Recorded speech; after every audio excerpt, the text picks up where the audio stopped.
From the World Centre of Racing, which launched the Spreyton Cider Le Mans Hypercar Series for Term 1 of 2025, we head north to Canada. So we stay in the same continent of the world, but we go to one of the very, very nice racetracks of motorsport, ladies and gentlemen, and one of the beautiful settings for it as well. We're on the Ile Notre Dame in Montreal, Canada, just outside Quebec. And we are ready to bring you Friday Night Motorsport on the platforms of the Gentlemen's Sim Racing Club across Facebook, Twitch, and YouTube for the final time in January. Can you believe we're saying that already? Where the bloody hell's this month gone? Good evening, everybody. Triple threat in central commentary tonight. Great to be with you for Friday Night Motorsport with thanks to Spreyton Cider on the platforms of the Gentlemen's Sim Racing Club. Updates from the Ashes and also the rainstorm in Gaul and Sri Lanka throughout the course of the evening. It is the launch of an enormous weekend, of course. The Dubbo Hill Climb is on Sunday. You've got the Cadell Evans Great Ocean Road Race, plenty of cricket, and so much more. But our focus for the next short while is, of course, on Spreyton Cider Le Mans Hypercars. I'm Zach Cabin. Joe Baldwin's here alongside me. So too Nick Fodiatis. And Nick, last week, best described as a crash fest at the Daytona International Speedway. It bode well for the weekend. We enjoyed, of course, sitting back after that and getting a bit more of a Daytona fix with the Rolex 24. But what was interesting too is that we've had a few drivers opt out of it after the crash fest last week. We've still got a strong field here. The circuit Gilles Villeneuve in Montreal, Canada. There it is on screen, ladies and gentlemen, 4.31 kilometres, 23 cars in the server at the moment. Nick, we've got about 45 seconds before they're going to be gridding up. A crash fest last week, and very lucky that we were in the virtual world. Otherwise, that would have been a very expensive night out. Good evening, Zach. Yeah, look, I thought I'd give them something that was obviously in tune with the weekend, but with a track that wide, I would have thought they would have kept off each other, but alas, they didn't. And then this week I decided to give them one of the most narrow tracks with walls lining both sides of the circuit. So test of skill. It's not going to let up. It's not going to relent. We'll see what happens in that 1 hour of racing that we do here. So 1 hour and the lap time's around that 1:20 marker, ladies and gentlemen. So, I mean, you're looking at somewhere in the vicinity of potentially 40 laps of racing here tonight. There are no competition cautions or anything like that. It is flat out racing from the outset here. And there are the championship points for you. Aidan Luthwaite on top after a very impressive performance last Friday night. 61 points placed. Matt Distill, 55. 49 for Daniel Piper, 48 for Hamish Cleland, 43 for Brendan Grosh, 41 for Craig Bond, 40 for Matt Schmidtke, 36 for Adam Lavis, 35 for Andrew Neal, and 32 for Eduardo Zamora.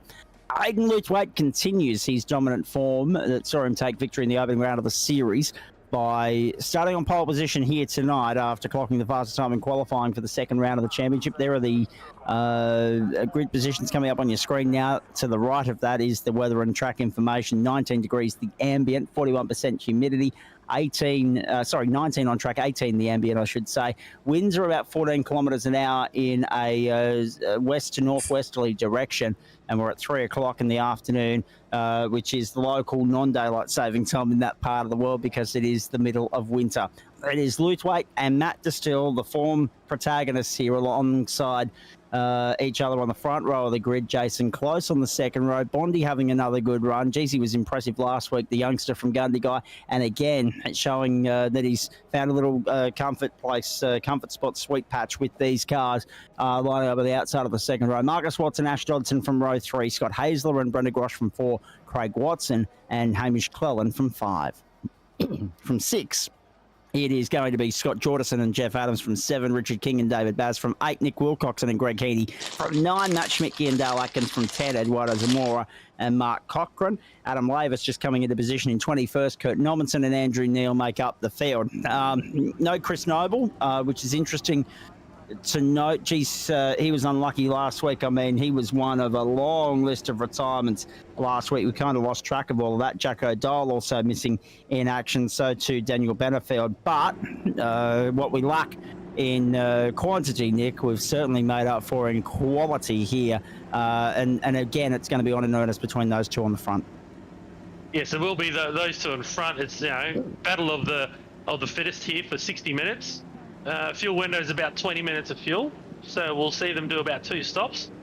And as much as there is some gaps between the top 10 in terms of speed in qualifying, it's going to be those who make the least amount of mistakes and keep the car going down the track and forward rather than spinning or going sideways they're going to do the best job. So my tip here tonight is watch for Adam Lavis. He was actually quite nifty in the practice there, but it apparently didn't do a qualifying time, so he's at the very back of the grid.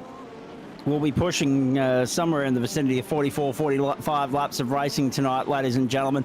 At 1 minute 20, it's 3 laps every 4 minutes, and there are 4 15s in 60 and 3 15s in 45.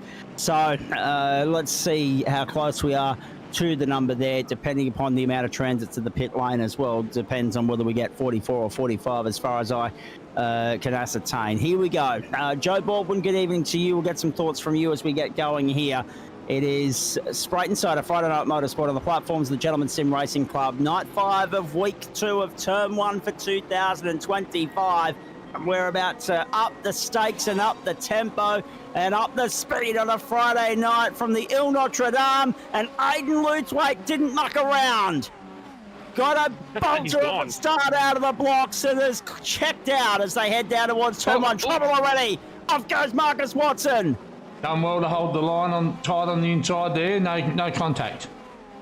No contact with anybody. Bondi missed him. Everybody else took evasive action. He rejoins down there in position number 10, but has lost 5 spots as a result of that skirmish. Dodson up one. Hayes trouble. There goes Jordison. Scott's in the gravel, in the grass, in the Armco. Unlucky for the 750. I was going to say, Zach, there's no real gravel or grass around here. It's just Armco. Correct. The grass is there, absolutely, but yes, you're right. It's either AstroTurf or Armco. Oh, spinner. And that's the thing, it does bite hard, doesn't it? Dodson, another one, and not on the wall of champions, but you can guarantee someone's going to find that. Again, as we said last week, Nick, these cars are high risk, but also high reward. A bit too much curve on the inside there. Oh, damage. High risk on cold tyres. I was just going through the Discord there, and yeah, on the first lap on cold tyres, they're not particularly good. As we see, jump on board here with Matt Distill, but yes, first couple of laps, they've just got to take it easy. It is a long race, and that's what I think some of these guys really need to lock into. It's a long race.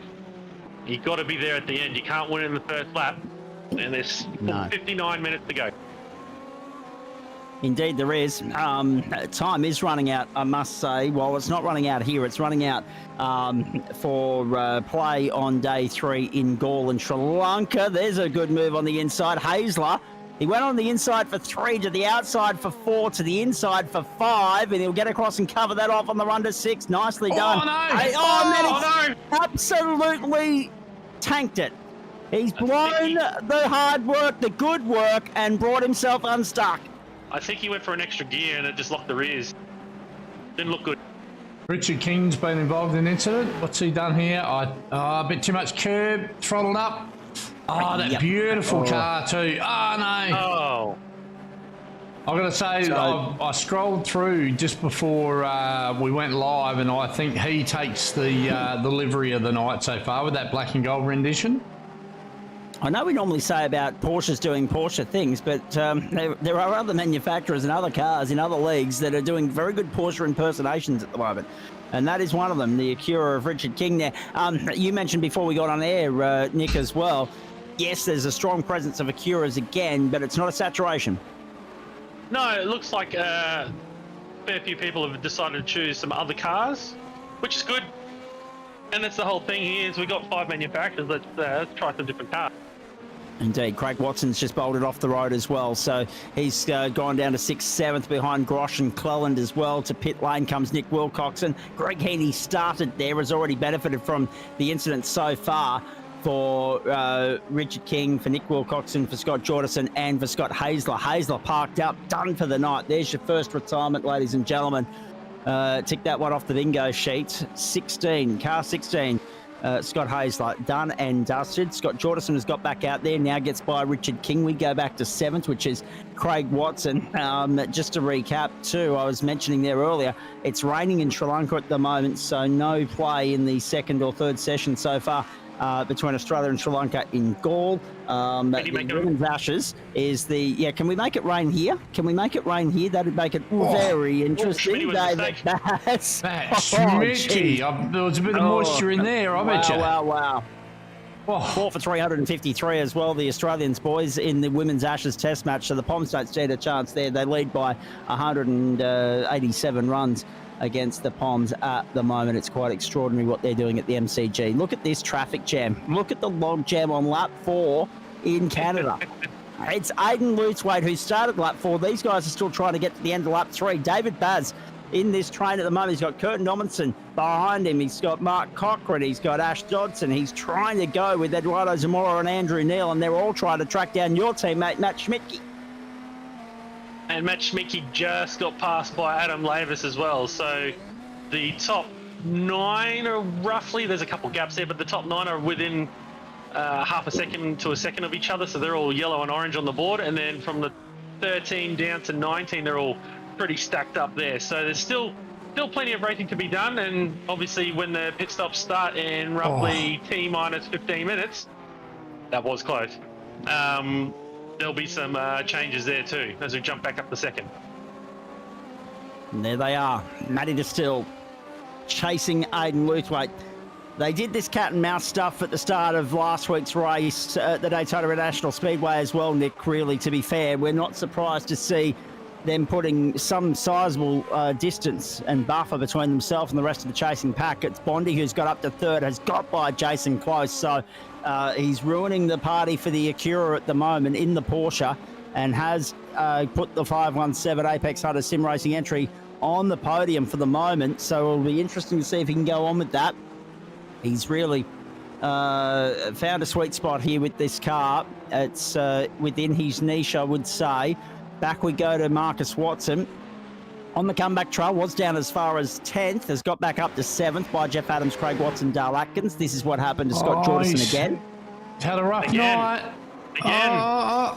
Had 2 bites of the cherry on the exit then. How many fast repairs have they got available to them, Nick? I think there's 2. Scott maybe yet about to use the second one in the first 10 minutes of the race. I was just thinking that's it's a bit of a rough deal for Scott to lose both his fast repairs this early in the race. Very, very difficult indeed. Oh, it makes a long rod for your back for the rest of the night, Nick. Yeah, I was just going to say, it's just like the Bathurst 12 hour this weekend. You got to think long term. If you're driving outside of your comfort zone on the edge, especially around here with these chicanes, I've come unstuck many a time. Just dial it back a bit and you got to get to the end. That's the main goal here, is the end, not the start. We're only 6 minutes 50 in. There we are. Have a look at this. This is Ash Dodson in 15th place, giving the Whiskey Business Racing stable a run for their money with regards to delivery, as far as I'm concerned. No guesses as to why. Aidan Lutzwaite and Matt Distill continue to lead this race. Jason Close is within striking distance of Craig Bond, keeping him honest at the moment. They're the only two that have really got any visual insight into where Aidan Lutzwaite and Matt Distill are on the racetrack, and it's only going to be when they're on the really long straights around here, because the boys are at the end of the back straight already as Jason Close and Craig Bond head to the start of it. So one here, Dave Baz in the Ferrari, already banged champions. All the champions. There it is. And it just separated like a Lego set just then. Oh boy, I'd be getting back across the road and straight into the pit lane if I was David Baz. Here is Nick Wilcoxon doing similar things. David Baz is on the tow rope by the way. Oh no. Well, there's Baz. Oh no. He's curbed. He was stuck on the curb. That's going to make matters even worse for him, because that's going to put him on the tow rope, and that's going to be very costly for David Baz. So already, Nick, the rate of attrition is high, and there are so many. There are only so many contenders, but there are a lot of pretenders out there at the moment, unfortunately. Yeah, exactly. Joe, I was literally about to ask for a rearward-facing camera of one of these flights. Thank you for reading my mind. We're on board with Jeff Adams. No better place than at the Wall of Champions, those last couple of corners of cars. I haven't done, I actually had to buy one of these cars to be able to broadcast, because you've got, he's up the inside of him. Yep. Yeah, you've actually got to own, but Yeah, in iRacing's infinite wisdom, all broadcasters must own at least one of the cars that are being raced, which is a bit irritating, but that's okay. I had to buy one. Yes. But so I haven't driven them, but to look from the outside, they're like an angry high downforce go-kart. Like, they don't look to me like they absorb bumps or curbing or any major attitude with the car. Really upsets the weight balance with it. And just a place like this, I think if you drove at 8.5, 9/10, keep it off the curbs, don't touch the grass, keep it straight, you're probably going to be on for a result, because a lot of the guys are they appear to be having sort of a fair bit of issues, as Mark Cochran runs into his own issue here. Wall of Champions again. Oh, that's a beforehand. What? Oh, there's a wall Okay, there. that's an odd one. He's gonna and get he covered. got the pit lane cover of the wall. Wall of Champions. Oh dear. Just to your point, Joe, these things are skateboards. They are pretty stiffly sprung. There's no real travel in them, but they're nowhere near as uncomfortable as an LMP2 car. I can vouch for that. So this is a gentleman's version of an LMP2. Oh look, if the spring rate on the LMP2s were 23s, these would be 21s. There's not much difference, but they're just a touch nicer. Fair bit of news doing the rounds today in World Motorsport as well, boys. We'll get your chance. We'll get your comments and thoughts on that once we get the chance. Once things have settled down a little bit out here, we'll continue to keep you updated with the 2 cricket matches as well, ladies and gentlemen. A lot happening on a Friday night this early in the year, and we're only a month away from the footy code starting back up, believe it or not. Jason Close keeping Bondi on the still. He has got to run. Has he got the line? Has he got the momentum to fire it down the inside? No, he backs out of it. He could have had a shot. He could have lined it up, but he opted not to. Took the cautious approach this early in the race, which is fair. Adam Lavis in trouble. Yeah, saw it off Is that track a there. spin? He gets back on, but has lost 15 in the process to Greg Heaney. Yes, he is, but did this one all on his little lonesome. So gentle. Our Just, teammate. And you just got to sit there and watch the world go by. It's so frustrating. In the GT4 race on, I think it was Monday last week, this week, I'm not sure, but I got a touch on lap 2 at the hairpin at Okayama, and I literally had to sit there and watch everybody drive on by, and it's just so frustrating. You just want to get back out, but you've just got to do the right thing regardless of how you got there. You got to look after your fellow competitors and just sit and wait. You did have a ding-dong race at the end, though. I did see that in the broadcast. I did, yeah.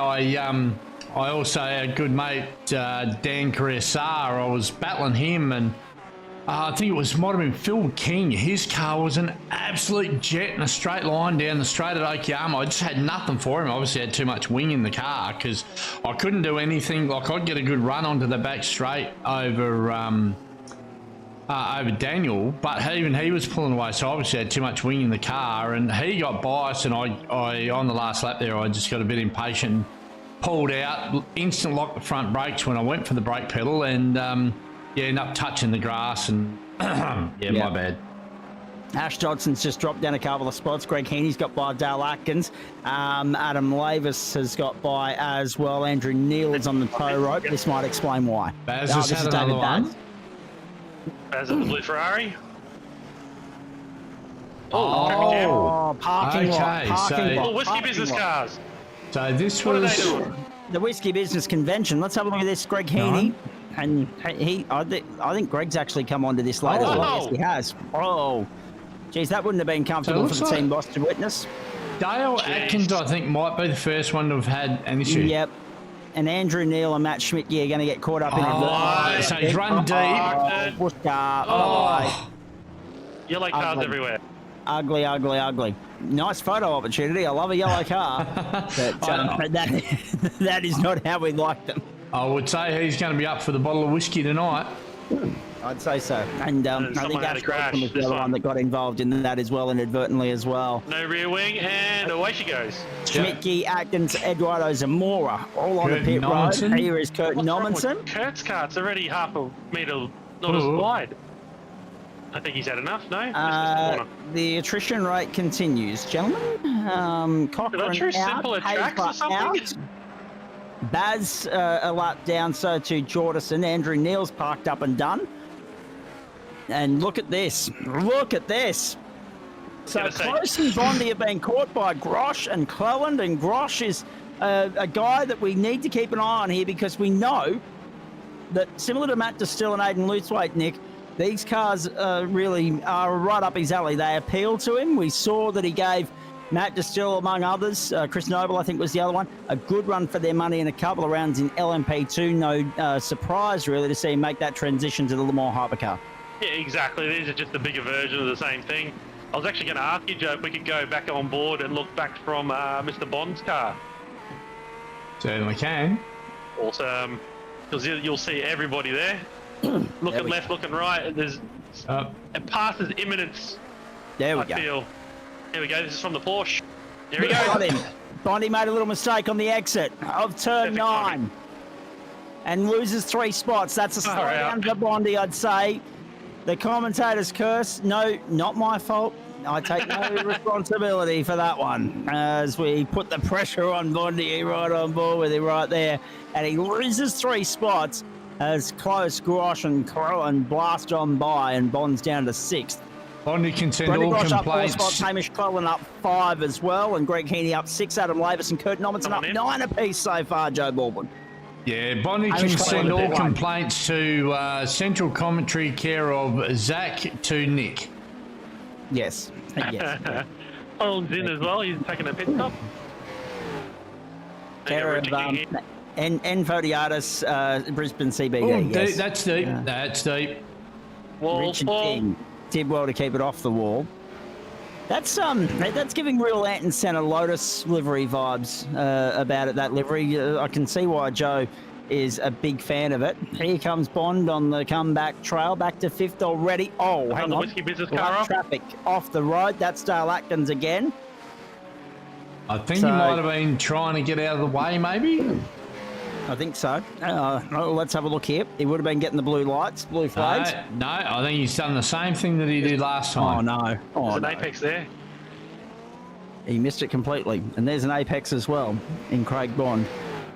Through he goes. So Bondi to P5 once more. Leaders yet to stop, Nick. Lap 12, we must be getting perilously close to the end of the run. As I say, 12 laps gone and 16 and a half minutes gone. Yeah, I reckon there's about 2-3 laps in it. About 20 minutes worth of fuel. So, yeah, maybe 2-3 laps. We'll see how we go. There we are with Jason Close and Grosh in behind him. And here we are on board with the, what's this one? The Ferrari. It's really cool. And look at that on the rear view mirror there. It's a camera, so we can actually see quite clearly what's happening on behind him as well. Look at the graphics on that. That's pretty good. Absolutely. We're riding on board with Brendan Grosh at the moment in 4th. And he is chasing Jason Close. So at the moment, have a look at that, Nick. Isn't it a beautiful setting? 4 different manufacturers in the top 10. 6 Acuras, 1, 2, 3, 8, 9, 10. 2 Bimmers, a Porsche and a Ferrari. The first of the Cadillacs is Matt Schmidtke down in 15th place. Kurt Normanson coming to pit lane on that note. Schmidtke, the only Cadillac I was gonna out say he's the there at only this one, point. yeah. And Greg Heaney on the tow rope now as well. Something's happened to Greg. Something's going on with BMWs this season. There's none in GT4, or bugger all in GT4, and then there's nothing in here. So I don't know what's going on, or virtually nothing. Not Heaney's Wall of Champions. Oh. Shortened his car by a couple of feet. It's just so easy to do. You need to brake hard to get in there because you're coming off the fastest straight, probably to one of the slowest corners. And if you carry your brake too far or you go in too deep, there's no real escape unless you just drive straight on almost there. So, Lap 14.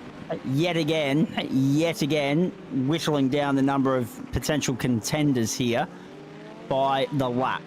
And if you've had to stop before the 20-minute mark, Nick, it's going to be a long ride home. Yeah, it is. It's probably going to be a third stop in that. Oh, but I that was just feel close that for Brandon. There's a lot of sprint racing going on this club, so maybe these longer races are catching people out and they're just thinking, oh, we got to win in the first 20 minutes. So we'll see. Oh, there's a wall there.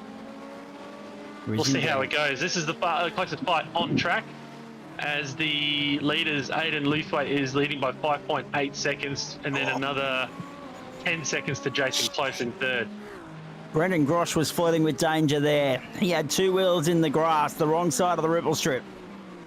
Coming through 8 and 9. And now the run down to the hairpin. Slowest point of the racetrack. Now 11, 12, 13 and 14 await. That kink actually counts as a corner, ladies and gentlemen. Yes, believe it or not. It counts as a corner on the circuit track map. Down the back straight we go. The casino straight in Canada. And Brendan Grosh continues on, follows Jason close through. Matt Distill still trailing Aiden Luthwaite. See, this is the thing. Normally, you look at these races and you think, yep, you're going to factor Matty Distill into your multi, into your trifecta, into your quaddy, whichever way you can go about it, right? But right now, he is a long way off Aiden Luthwaite's tail. Luthwaite has extended his advantage out to 5.5 seconds. The guy's in another postcode. Hamish Cleland to the end of the main straight. Uh-oh. It's a right-hander and he's gone left. Lots of skid marks there with these cars tonight. Yes. They're a very tricky car, but look at it. They've got to be on top of the brake balance, so keep the brake bias under thumb the whole time. They seem very easy to pinch rears. Like I said, I haven't actually driven them, so I don't know on that, but it looks like brake balance and braking performance is a bit of a black art with them. You know, a lot of guys, they'll either pinch fronts or pinch rears on corner entries, so probably Lap something 15, to look at. Boys, is the critical number. Aiden Luthwaite to the lane.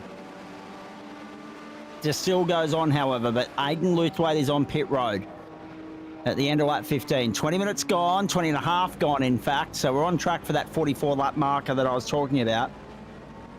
And Aiden Luthwaite, the first to zip into the lane from that front cohort. Craig Bond, Marcus Watson is in as well.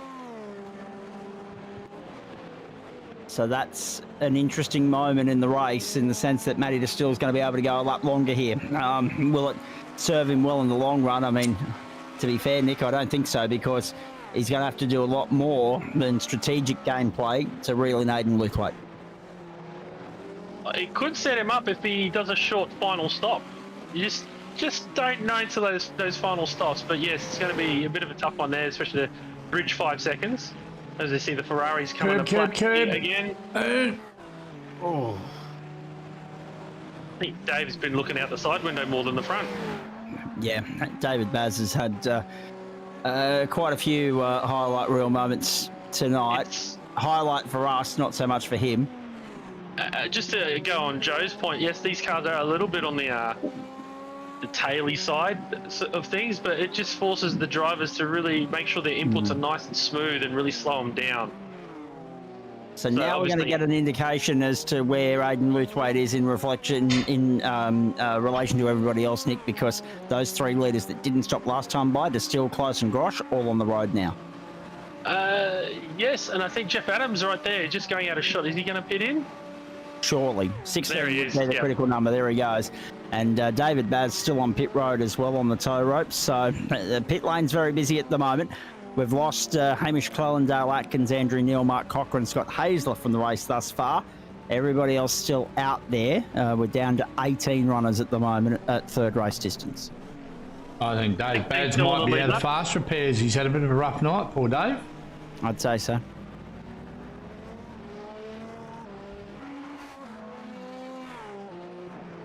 Just updating you on the cricket as well, boys. Still no play in Sri Lanka, but 4 for 366, the girls. The lead's 196. So fat chance that they're going to bat twice in this game. They'll be pushing for an innings victory when they put England back into bat tomorrow to complete the Ashes clean sweep. Just superb from them over the last 2.5 weeks. Here we have Matt Distill on screen. So the deficit actually is in favour of Luthwaite still. Matty Distill's thrown it down the road.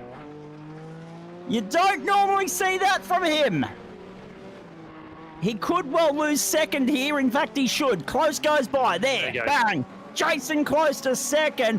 And Matt Distill has a little bit more work to do once more, Nick Fodiatis. Yes, cold tyres is one thing, but already somewhere in that pit lane transit, he managed to lose another 2 seconds to Aiden Luthwaite. Luthwaite's advantage was 8 seconds. It's now 18. Oh, He's got the glass on the approach to the corner. I'd seen that on as the entry, as he was coming towards, I thought, oh, what's he doing there? And I don't know whether he might have been looking down at his dashboard or I'd say he so. was doing something. He's bumped the wall there, and it's just he's missed his braking marker, and it's cost him a position and probably some damage. Like when you're driving on the road, Nick, on the public road, I mean, and we shouldn't admit to this, but we're going to. There's a lot going on at any given time in the cockpit. It's very easy to get distracted, and that's uncharacteristic for Matt. Oh, look, I've learned many a time, don't eat hot food while you're driving. It burns certain things. But anyway, yes, anything could be happening. He could be setting up his next pit stop, that kind of thing. So we've all done it in our sims. Thank God it's safe. But yes, it looks like he got caught out there, and he's just got to get his head down now and just put in some solid laps. They don't have to be super fast, but they've got to be consistent. And that'll get him the time back. But now Aiden Luthwaite, check out the lead. 17 3/4 seconds. He can just put it into coast mode, really, from here. Literally, you generally run these cars on a balanced mode. He can probably put it in a conservative mode and save hybrid energy, all sorts of things, and still have some time up his sleeve and plenty to fight with at the end. Talk us through a lap here, Nick. lap. All right, we're coming into turn 1, second gear. Across the curbs. I love hugging this curve. It actually turns the car a little bit better through the hairpin. Accelerate hard out. Up to the next chicane. Don't do a Lewis Hamilton or a Sebastian Vettel. Keep it between the white lines. Across the curbing, left and right. Use plenty of the exit curve right up to the wall. Through here, don't do an Olivier Panis and go straight on and break your legs. Into the second chicane. Longer left, longer right. Flat on it from about here onwards, all the way down this straight. Generally, I take this kind of line, you apex the straight. Most people run along the backside. Brake under the bridge. Once again, back down to second gear. Cross the curves and just drive a straightest line that you can coming out. Set yourself up for Robert Kubica hairpin. Try not to crash and turn your car into a Lego set. He's run a bit deep there. First gear. Yeah. Run it all the way through the gears. Use your hybrid power. Use everything you got. Generally a good place to pass down here. I've seen some great duels down here. Most notably Michael Schumacher and Damon Hill weaving at each other, 1998. Yes. And then brake back down here, second gear, third gear in these cars.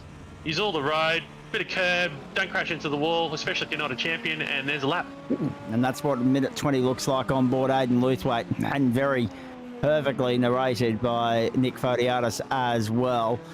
And the pace has slowed a little bit, Nick. 122.092 that last time around for Aiden. So will that be a case of he hasn't taken fresh rubber, or the mistake that he made that we noticed whilst we were riding on board with him? Maybe he knew we were riding on board. I don't know. Oh, breaking news. Matt Distill on the tow rope, and I think he's just parked it up. Oh. Matt Distill has towed to the lane and exited stage left.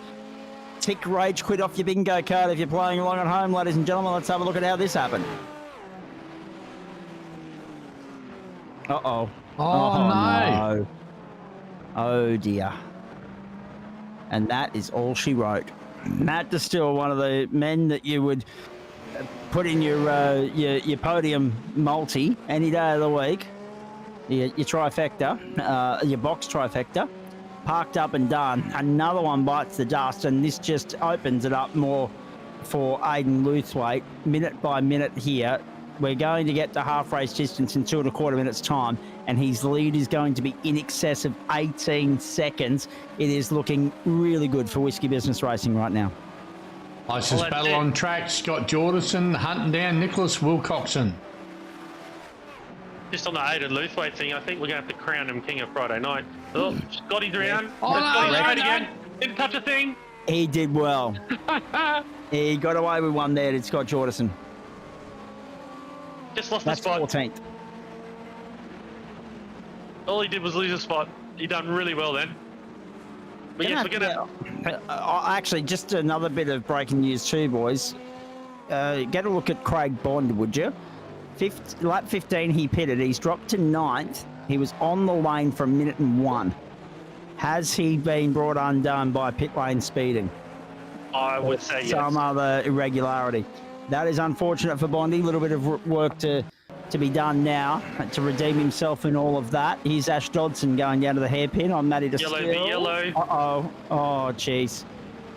He did everything he could to try and avoid Matt Distill and compromised and sacrificed himself in the process. Yeah, Matt Schmicky was just in front of him. Oh, sorry, Schmicky, that's right. Yeah. In the caddy and the best sounding car in the game. And yeah, unfortunately, the closing rate caught him by surprise, so he's just lost another spot. An unbiased opinion from Nick Fodiatis, because he's driven 1,000 cars on this server. It's the best sounding one of the game. Honestly, we go through each car. I'm sure Joe will do it slowly but surely as the rest of the race unfolds. We've already jumped on board the Porsche. The naturally aspirated Yankee V8 is the best sounding car. Who's driving one? There's only one, and his name's Matt Schmicky. 7th place at the moment. Here we go. Oh. Just have a listen to this for a moment, folks. Even Joe's grunting. You know it's a good sounding car. Quad cam V8. I think it's 5 litres, naturally aspirated. Listen to it down the casino straight here, folks. This will be good.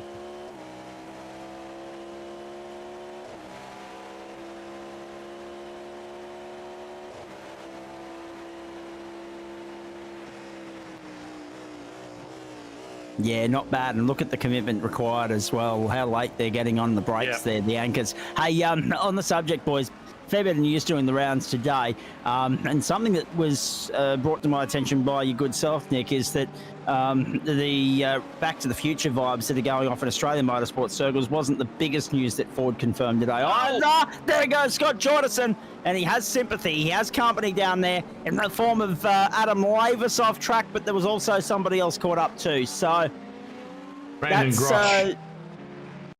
Thank you. It's a camera curse for Scotty. Every time I jump on board with him, he crashes. I know. It's like a curse. He literally plucked one gear and you can just see it locks the rears. But exciting news for Ford in international circles as well today. Nick, your thoughts on that? Well, I mean, Ford are getting the services of Red Bull powertrains in Formula One. And then they're going to go to the WEC and have one of these cars out there. So it'll be Ford v Ferrari yet again. Ferrari do have 2 Le Mans on the trot under their belt, and they'll have a 3rd season of racing. So Ford will be on the back foot, but bring it on. Bring it on indeed. Marcus Watson back to pit road as well now. That almost certainly confines him to a 3-stop race here, unfortunately, which does compromise his run home. Jeez, that was a big moment for Brendan Grosh. He just barely hung on to it. Whoa, he's pushing hard. That's as close to death as you'd ever likely want to get. He's pushing so hard, he's missing apex. Yeah. Holy smokes. Yeah, Bondi, where is he? 8th. I love the Porsches. But yes, all the other cars in IMSA or in these hypercars, they're all turbocharged. So you've got all sorts of plumbing going from the turbos through to the engines, whereas the Caddy, straight and simple. Airbox into the engine, then out the exhaust. It's literally that easy, whereas all the other things have intercoolers and stuff. So simplicity, and they'll do good again this year. Indeed they will. Very excited for the new era for Ford in Formula One as well. That'll be hugely exciting. And of course, remember back in the days, we saw an example last night in Super Formula Light. They've had associations or allegiances with Benetton, with Stewart, back in the days of Johnny Herbert and Rubens Barrichello and Jan Magnussen for all those magnificent days of the late 90s in Formula One. Here's Jeff Adams. 5th place at the moment. Brendan Grosh is 4th. They're both on pit road. Brendan leaving a lot sooner than Jeff. Jeff out. And Aiden Ruth lead is now 24 seconds, boys. Jeff was the last to stop on the first round of stops, so did he short fill it or something? Must have done. Now he's got to do a 3rd stop. Doesn't make sense. Aiden Luthwaite just putting on a clinic tonight. Disappointed to have missed last night. Of course, Super Formula Light due to work commitments. And there he is, just in a league of his own at the moment. At the expense of Matt Distill, in the absence of Jacko Dahl, his other teammate, and also, of course, Chris Noble, who were both in contention before slipping up at Daytona last week or getting caught up in other people's garbage. I just want Aidan to point out. is just doing a masterful job here. I just want to point out a graphical error there, Joe. If you go back to the onboard, so I spotted that too. I did. The paddles that Two he's using sets. the ship, they don't move. 2 sets of paddles. Well, the clutches move with the wheel, but the actual ship paddles don't. Oh, that It is looks funny. How good's that? There we go. Again, it is a brilliant platform, ladies and gentlemen, but not perfect. There we go. This the truck whistle and the BMW here. We've got Craig Watson on board, looking back at that nifty little helmet there. Punisher. You see all the padding. It looks like a Formula 1 car, but just offset to one side and with bodywork, and he's got a spot there. Oh no, it's a lap car. But he's There's a few sitting... of them already, Nick. he's sitting 30 seconds off the lead. Eduardo Zamora is the last car on the lead lap in 12th, and he is 1 minute 49. Actually, I'm going to go one better than that. Adam Lavis is actually the last man effectively on the there you lead go. lap. My He's about to apologies. go a lap down. Yeah. Kurt Normanson's already been passed. Eduardo's been passed. So there are just 10 cars, about to be 9, on the lead lap here at the Ile Notre Dame. 35 minutes gone, 26th lap of the race, and Aidan Lewthwaite's lead is 24 seconds. So he's almost putting a second a lap on this field, which, I mean, they're dench numbers. This is extraordinary from Aidan Lewthwaite, the 707 for Whiskey Business Racing. There is Craig Watson in the meantime. Craig and Marcus out there tonight, and the Watson fan club tuning in via our socials as well.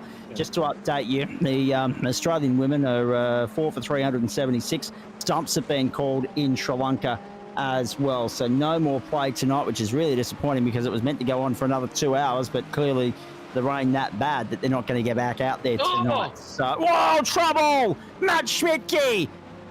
Ooh. And that was He's going to be penalty Bondi. for that. And look at that car at Bonds. It's in all sorts. It is in all sorts. He's going to have to limp that to the lane or tow, one or the other. Oh, it's out of control. Be careful, young fella. You're in trouble here. Adam Lavis. No, doesn't matter. Bondi's looped it. That'll be on the tow rope and done, I think. Although he's a stubborn little bloke, so therefore I reckon he might just try and nurse this thing home. It'll be the longest, Yeah. but it'll be the longest lap of his life, but it'll be entertaining for our blooper reel. Don't worry about that. Oh dear, that is unfortunate. Matt Schmidt think- has poleaxed into Yeah, Craig Bond. It's okay. not the first time. It's not the first time that Bondi's been in an incident like this. It's one of those things that neither one communicated there. Matt was obviously going to the pits, and what you can do, if someone's staying on the track in front of you, they generally stay to the left, so you fly past them on the right, and they'll cross over and do the chicane as per normal while you go into pit lane. But what happened there, Matt just was coming in, didn't know what was going on in front of him, and unfortunately you get focused on the car in front because you don't want to hit it, and unfortunately, speed difference, that was that. And I'm not Bondi sure I here. can take this too seriously because he's got to have a mechanical black flag next to his name, doesn't he? He would. Yeah. Bondi, he's Looking out the nothing side if not window. determined, that's for sure. He's looking out the side window. This is Sprint awesome. carring it. Yep. Jump And on board, Joe. speaking of which, good luck to everybody competing down there in South Australia at the Murray Bridge Speedway this weekend. The Australian title, of course, you can watch it on Starts pay-per-view. And continues tomorrow. Yeah, exactly. Yep. Cheering Aidan on from the Ipswich Kart. Oh, you're in my neck of the woods, Jacko. Of course, the Ipswich Kart Club, the opening round of their club championship on tonight. And, of course, continuing tomorrow. Good on you, mate. I hope it goes well out there. It is a hot night. That's why I chose not to go out there, and I'm in here with you blokes because at least I've got some sort of climate control going on. But actually, very smart scheduling from the Ipswich Kart Club. Yes, school's gone back and other things as well, but they've scheduled a race meeting to start 4:30 in the afternoon and run through till 10:30 tonight, and do the same again tomorrow for their first round of the club championship. So very nicely done. So yeah, Jacko, Jacko, let me know if you're going to be out there tomorrow, mate. I might duck out and try and say good day if you are. But if not, I'll try and catch you at some point throughout the course of the season, mate. Go well, nevertheless. Now, in the meantime, we ride with Ash Dodson, and He's, of course, in close pursuit of Jeff Adams at the moment. Survival of the fittest here. Bondi's back on pit lane, so he was able to get home, Whoa. which is impressive. There are going to be bugger all cars left on the lead lap at the end of this race. Already, Aiden's just completed lap 28, about to come out and put another lap on these blokes. So that'll be that there's just 5 cars. Once he gets by Dodson and Adams, there'll be just 5 cars left on the lead lap in this race, and we've still got 21 minutes to go. This is unprecedented stuff. Well, I mean, everybody tried to win it in the first 5 minutes, and unfortunately, they've all spun off and done all sorts of things. And we even had Team Whiskey Business down here having a meeting during the middle of the race. So, as the season wears on, well, you know, we might get less and less numbers, but I think the quality of the racing will improve. Look, these guys we're all amateurs at the end of the day. We're still in here giving it our best shot, and yeah, just buckling back just a bit, pulling back a couple tenths just to make sure you get through, because a guy who spins or crashes is going to waste a lot more time than a guy who continues to do laps as Greg Heaney did. All right, very nicely done from you, Jacko. Noted. I'll put that in the diary. Good boy. In the meantime, on to pit lane comes his teammate Greg Heaney. We go back to Jeff Adams on the racetrack. So Yeah, Adams is under at the attack moment, Adams and Dodson are right there, giving one another curry. But what you got to be mindful of is very shortly they're going to have to give way, and hopefully Aidan Luthwaite can get by them without compromising their own inner battle too much here. Oh, we're good for the moment. Dodson got to go across to cover off Adams. He's our leader right behind him. Across. So Aidan Luthwaite's right there, and he can just play the patient game here. He doesn't have to force the issue. Exactly. He's 25 seconds up the road on everybody. Although that lead has shrunk a little bit, but that's only because he's just, you know, watching his P's and Q's and not forcing the issue. They will give way to him at some point, I'm sure. Although, oh no, here we go. Here we go. Luthwaite's going to come down. No, he's going to wait. He'll try and get a hair, but I'm sure. As Martin Brundle says, he can take a month of Sundays to get past these guys. Exactly. Take your time. You got 24 seconds up your sleeve. He's got the first one. If you push it. The second is, oh, geez, Ash Dodson got across the... You can't go impeding the race leader like that, I wouldn't have thought. But anyway, Dodson buys himself. Dodson, right now, that was gamesmanship from Dodson. 100%. Don't worry about that. That was 100% gamesmanship, just to buy himself a little bit of real estate over the evenly matched Jeff Adams and relieve a little bit of pressure from himself in the process. Lap 30 in the books, 41 and a half gone. And Aidan Luthwaite is the race leader by an extraordinary margin, 23 seconds at the moment. Marcus Watson comes to pit lane. Scott Jordan's been there for 7 minutes. The attrition rate is through the roof. Matt Distill, David Baz, Hamish Clellan, Dale Atkins, Andrew Neal, Mark Cochran and Scott Hazler already parked up and done. Everybody else is out there, but there are just, when Aidan Luthwaite eventually gets by Ash Johnson, there will just be 4 cars left on the lead lap here. You watch the attitude of these two cars. This car here of Aiden's, as fast as his hands are when we went on board with him, the actual overall momentum of the car is just a lot smoother through the entry, mid-corner and exit phases of the track. That's just where his speed is. He's just smoother overall. His weight transition is not as large as some of the other guys, and that's why they're spinning.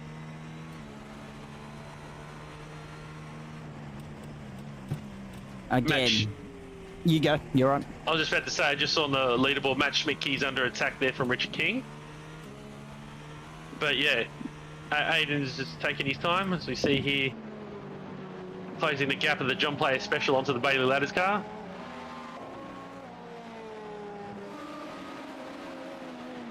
So Let him through. No, he's going pits. There we go. Aidan Luthwaite to pit lane, and he's in the window, so he may as well. 16 laps for the first 10, 15 for the second. Luthwaite to pit lane.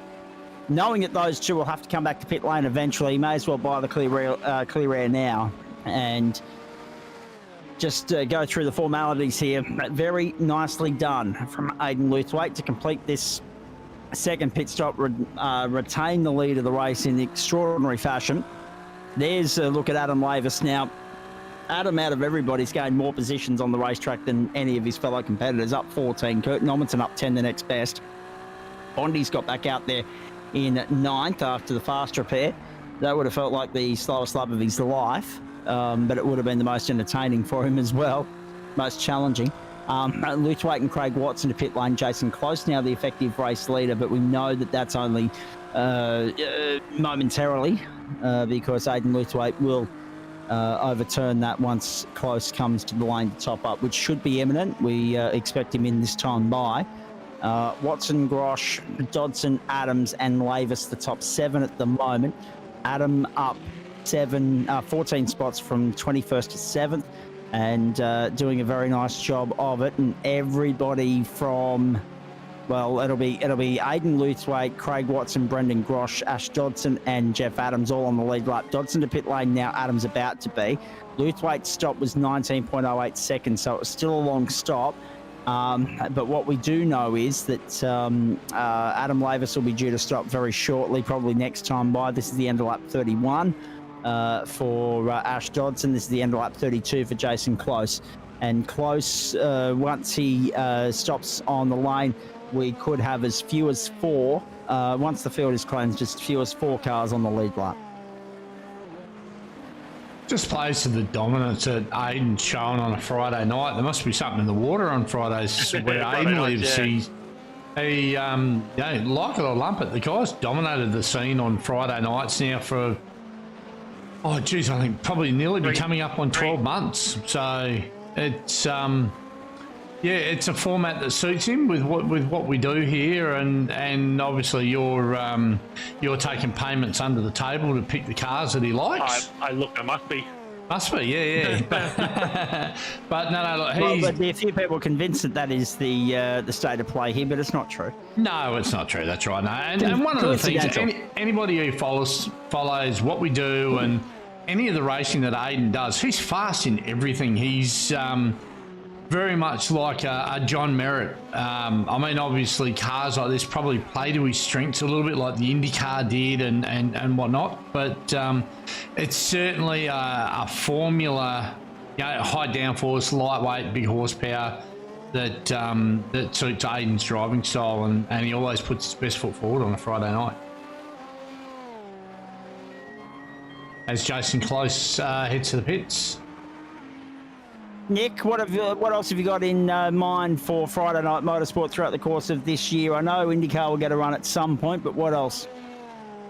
I was actually, like I said last week, I want the guys who are racing consistently, most of these guys, to help shape it. And, what do they want? I want to generally run longer formats such as the 1 hour races, but as we know with the IndyCars, there is a competition caution to bunch it all up and give people a second chance at the second bite at the cherry.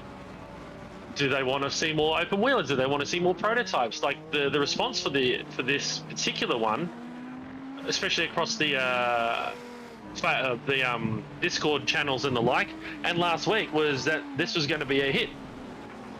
This week we've halved the field, so is it my choice of track selection? So we'll run the 3 rounds and they'll start doing some surveys and see what the state of play is with these guys, what they want to see across the rest of 2025.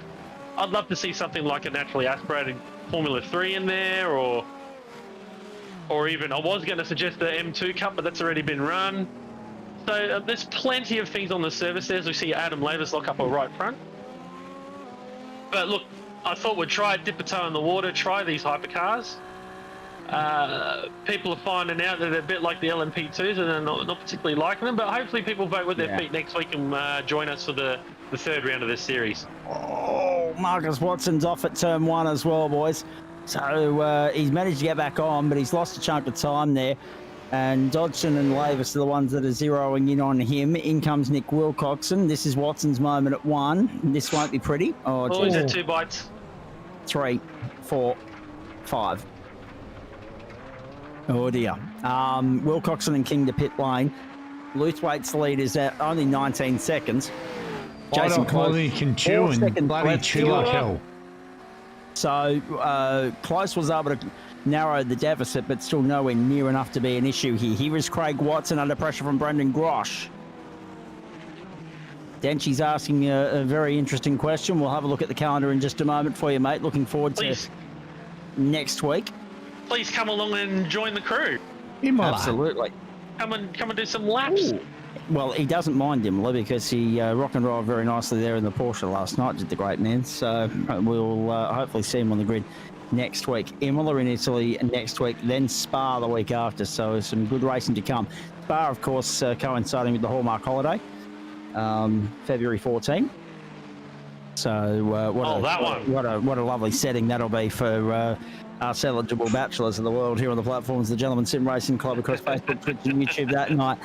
Spa in Belgium and sports car racing. I couldn't think of anything more romantic than that. Hey, Aidan Luthwaite, Jason Close, Craig Watson under pressure from Brendan Grosh for the final spot on the podium here. Jeff Adams is there in 5th place. But what we know is Watson's good to go to the flag. Grosh and Adams are not. So they're going to come out of that in just a moment.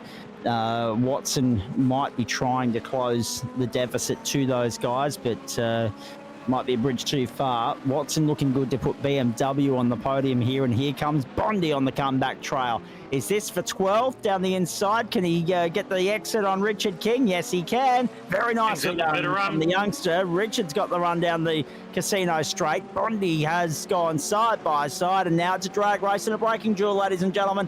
Bondi's got his nose in front momentarily. Who will be the last of the late breakers here? Big cojones required. Bond gets the job done. And yes, I went testicular fortitude to get it in hard on the brakes there when you're very shallow for the Wall of Champions, but he did well, did young Bondi. 50 minutes gone, 10 minutes to go, 35 laps gone, and I suspect Aidan Luthwaite's going to come back across the line this time by, which will give us, I'll tell you what, we may still notch this up. He's had an incident. That's 36 that he's just completed. So that's going to be 7 laps to get us to 43. We may get to 44 still, boys. Depends on whether Luthwaite can maintain the pace here. Remembering that I was saying earlier that it's 1 lap every 80 seconds. So that's 3 in 4 minutes, 6 in 8. And we got 9 left. So that's 7 and maybe an extra 1 on top of that to get us home. So it's looking like it'll be a 44-lap race. He's Jason Close has just chomped into him a little bit. It was 23 seconds before that round of stops. It's now 19-second lead, but it's still quite a handy lead to have regardless. Huge advantage. A victory potentially in excess of 20 seconds here for Aidan Luthwaite, and back-to-back race wins. See, that's the only thing he's ruined here, Nick, is we normally like to get on a little bit of a march and a little bit of a run and develop a little bit of a rhythm of unpredictability whereby we don't have the same repeat winner until about round 8 on a Friday night. He's ruined that. Well, we'll make it one season when we have 10 different winners in 10 different rounds. But anyway, well, yeah, that's why I feel, we'll let the 3 races run. Let's see, do a bit of a survey. Do we need a competition caution and get everybody back in the race and go from there again? Have 2 races within 1, if that makes sense. So I think they want to double their fast repairs as well, just quietly. Well, yeah, no doubt that'll come up. But anyway, how many mistakes will I let you make? But I mean, if you know you've only got 2, you drive through that, right? So correct. If I give you more, it's just more reason to muck around. So it's a fine tightrope we have to walk here, but as much as good as Aidan is, as much as I like seeing him win, I like to see some other people up there too, so maybe we might have to invite him to start from the back of the grid. I don't know. Just quietly as well, folks, still half an hour to go at the MCG. The Aussies lead by 222. Stumps in goal, so Sri Lanka's innings will resume tomorrow. 2 days left as far as play is concerned in that game. The Aussies will look to enforce the follow-on tomorrow just to try and force a result, but the weather's not looking all that good over in Gaul. Aidan Luthwaite leading here from Jason Close, Craig Watson, Brendan Grosh and Jeff Adams. 1, 2, 3, 4, 5, and Marcus Watson is 6th. We know that the field isn't yet cleansed. We're expecting Grosh and Adams in either this lap or next because the stints are about 15 to 16 laps, and they last stopped on lap 23 respectively. Matt Schmidtke will have to try and eke out an extra lap out of his stint if he's to make it home without an extra transit of the lane. So either that or he'll come into pit lane and top up the tank with a 1 lap splash and dash. In the meantime, here is Watson, and Grosh is keeping him honest. Grosh happy to keep going here, but at one point or another, his fuel tank is going to cry foul, and that will be his chase done. Luthwaite's 5.5 laps from home. Oh, sorry, 4.5 laps from home, I should say. Actually, no, I was probably right the first time. 38, 6 minutes and 38 and a half. Yeah, I don't know. We'll wait and see. It's going to be very touch and go as to whether we get that extra lap or not as he heads down the casino straight now. Here is Watson doing a beautiful job. Probably well aware as Jeff Adams comes to pit lane that Brendan Grosh does have to make an extra stop here, but it's not going to stop Grosh from forcing the issue. Well, Watson let him go and just returns when he goes to pit lane. No. Watson holds on. So you got Watson's 3rd and 5th at the moment, and Grosh in 4th. Surely Grosh stops this time by. This is lap 16 of the stint. It's been a very good stint, a clean stint for him. Survival of the fittest at the Ile Notre Dame tonight. You can see one gets a better run out of the hairpin, one gets a better run into the hairpin. And now they got a tow here, so let's see what happens down here into the chicane. Indeed we will. Up the outside, in he goes. Oh, pits. Oh, I think they might have spooked him. Yeah, and Watson will have a slide and a serve as a result of that, I'm sure. So again, that just helps the likes of Jason Close and Marcus Watson out, really. As Craig observes that slowdown and gets through turn 1 and 2, okay. Now, where will Jeff Adams come out in relation, and where will Marcus Watson come out in relation to Brendan Grosh? Grosh is on his way. He'll be fine here. Grosh is going to come out in 4th, and what a nice recovery that's been from him. First of the Ferraris home tonight, if all goes to plan from here, will be Brendan Grosh. Well done. There are, let's look here, 5 cars still on the lead lap. 5 cars still on the lead lap. So it's Luthwaite, Close, Watson, Grosh, and Watson. 2 Acuras, 2 Bimmers, and a Ferrari in the 5. It's interesting that you say that, Nick, too, about what the competitors want. Trying to make 100% happy, impossible, but majority rules, yeah? Well, not only that, we got to take into account what, been doing this quite a while. What will work best for the majority. It may not be majority rules, but what will work best for everybody. So, numbers are a thing here. If we want to keep people returning, it's got to be enjoyable. So, as much as I want to throw a competition caution in there just to slow people down, they may not want it. But we'll see. Every 3 races, I'm going to try and gauge what's going on, and then the final 4 will be run as is. But I dare say everybody will be turning up for Le Mans for the final.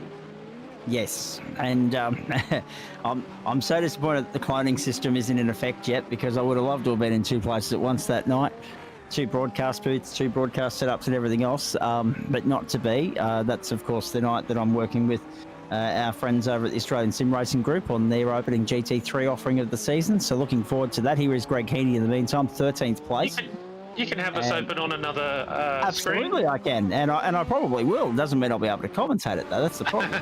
Bonding's got back to 14th, but again he's crabbing, so it's not been a good old night for Craig. That's not going to stop. That car's about a foot shorter in width. Yeah, it was going so well for him as well. Had good qualifying pace, it just has not been able to execute. So on the tow rope and 2 pit lane, and that could be curtains for him. Eduardo Zamora parked up, he's done, he's the latest retirement. Scott Jordison has persevered with it, he's still out there. And if he can get to the checkered flag, he'll beat Eduardo here. So that'll put him up into 15th place. So that's very nicely done. Luthwaite, Close, Watson, Grosh, Watson, Adams, Dodson, and Lavis. And I got my Snapchat lighting up at the moment, so that'll be Bondi saying I'm toast, I'm cooked, I'm on pit road, and I'm done. I guarantee you. which is unfortunate for him. But he's very much kept us entertained tonight. There's no doubt about that. And this is the thing as well. You mentioned Aidan Luthwaite being the master of a Friday night, and he's proving it yet again exactly why we've been saying that. And having a look at where he got to the line too, folks. Let's just have a look and see if Barney was waving a white flag that time by. I don't think he should have been, mathematically speaking, and he wasn't. So Barney will be in position next time by to wave the white flag, but he did not wave it this time by. So we do get to 44, so it's good to see that I was on the money somewhat with regards to the lap counter tonight, but we will do about 1:15 of overtime to get it done. The reality of the matter is that you talk about Aidan Luthwaite, you talk about his dominance, you talk about the mastery of what he's been able to do on a Friday night, 3 different cars, 3 different disciplines, 3 different calendars, 3 different race formats, whatever. It just goes to showcase yet again the adaptability, the versatility of the bloke, and also members of this club at large, Nick. And really, it's now about finding, a trip-up point for him, finding a car that doesn't necessarily lend itself to the dominance that we've seen from him in recent seasons. And that's not going to be an easy task for you. No, because, I think he even goes well in the big heavy cars. Oh, toilets. Thanks, Joe. I was trying to go to Barney. Trying to go to Barney. Maybe he's in the toilet. That's probably where Barney is. That is probably where Barney is. You're right. So we're into overtime, and Aidan Luthwaite's on his way home. The white flag in the air at the Ile Notre Dame. Sorry, Nick, you go back to your point, because obviously we got interrupted by toilet humour. Literally. Look, yeah, it's generally speaking, he must like the same stuff I do, high downforce, single-seater or prototype style cars, which is generally the last 3 seasons. But I also do like the big heavy stuff, so maybe I might have to put a big heavy car in for the next one. I don't know, the SRX has started off well as well, so maybe something else, but we'll figure it out. We still do have a small community of people who do like ovals and dirt kind of things, but once again, it just proves that if you can keep consistent and you do all the textbook stuff well, you can pretty much adapt to any car. So, as I see him coming down the back straight for the final time. If you end up putting on for the 44th and final time, go Joe. You end up putting sprint cars on, I'm not available to broadcast. Copy. Yeah, Aidan Luthwaite, job done in Canada. He's weaving left to right. He's saluting the crowd, saluting the judges, and celebrating on the trot in Spreyton Cider LeMans Hypercars on the platforms of the Gentleman Sim Racing Club, and that was as clinical as you've ever seen from him. Phenomenal stuff. 22 3/4 seconds to the good. Luthwaite has smashed them tonight. He slowed down. He knew he didn't have to take any risks. He knew that he didn't have any trouble looming. He gets to the line just after the 1 hour and 1 minute mark to win by 21.94 seconds. And it is 2 on the trot. Magnificent stuff.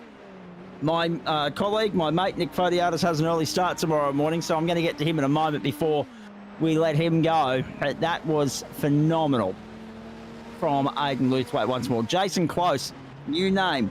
One to keep an eye on. In second place there, Akira 1-2. The Watson boys were 3 and 5. Last on the lead lap, of course, was Marcus. And that was very nicely done from them. In between, Brendan Grosh, of course, is coming around the final corner now. And there he comes across the start-finish line to go position number 4. So he's limping to the line a little bit there, but he's okay. He'll get 4th. 5th will go to Marcus Watson. And then Jeff Adams, Ash Dodson in for 7th, I should say. Adam Lavis, 8th. Kurt Nommensen and Matt Schmicke, the top 10. Aidan Luthwaite, 2 in a row. And it's almost ominous. And the writing very much the signatures on the wall at the moment, Nick, in the way that Denchi's doing in GT3 Pro. He's already swept the 2 rounds there. It looks as though Aidan Luthwaite's going to run very similar numbers here.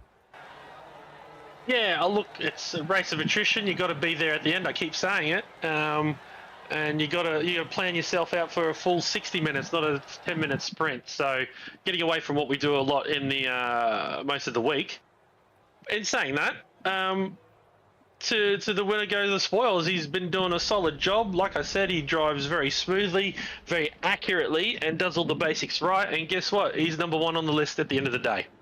A nice glass of whiskey in the Whiskey Business Racing Stable headquarters tonight, and also for their man, Aidan Lewthwaite. Very nicely done. Hey, Nick, a couple of things from you before I let you go. You mentioned driver of the night. I think he's already joined us in the booth. I think we have to give it to Kurt Nommensen. I mean, we expect Adam Lavis to perform well, and it was nice to see him move his way up through the field.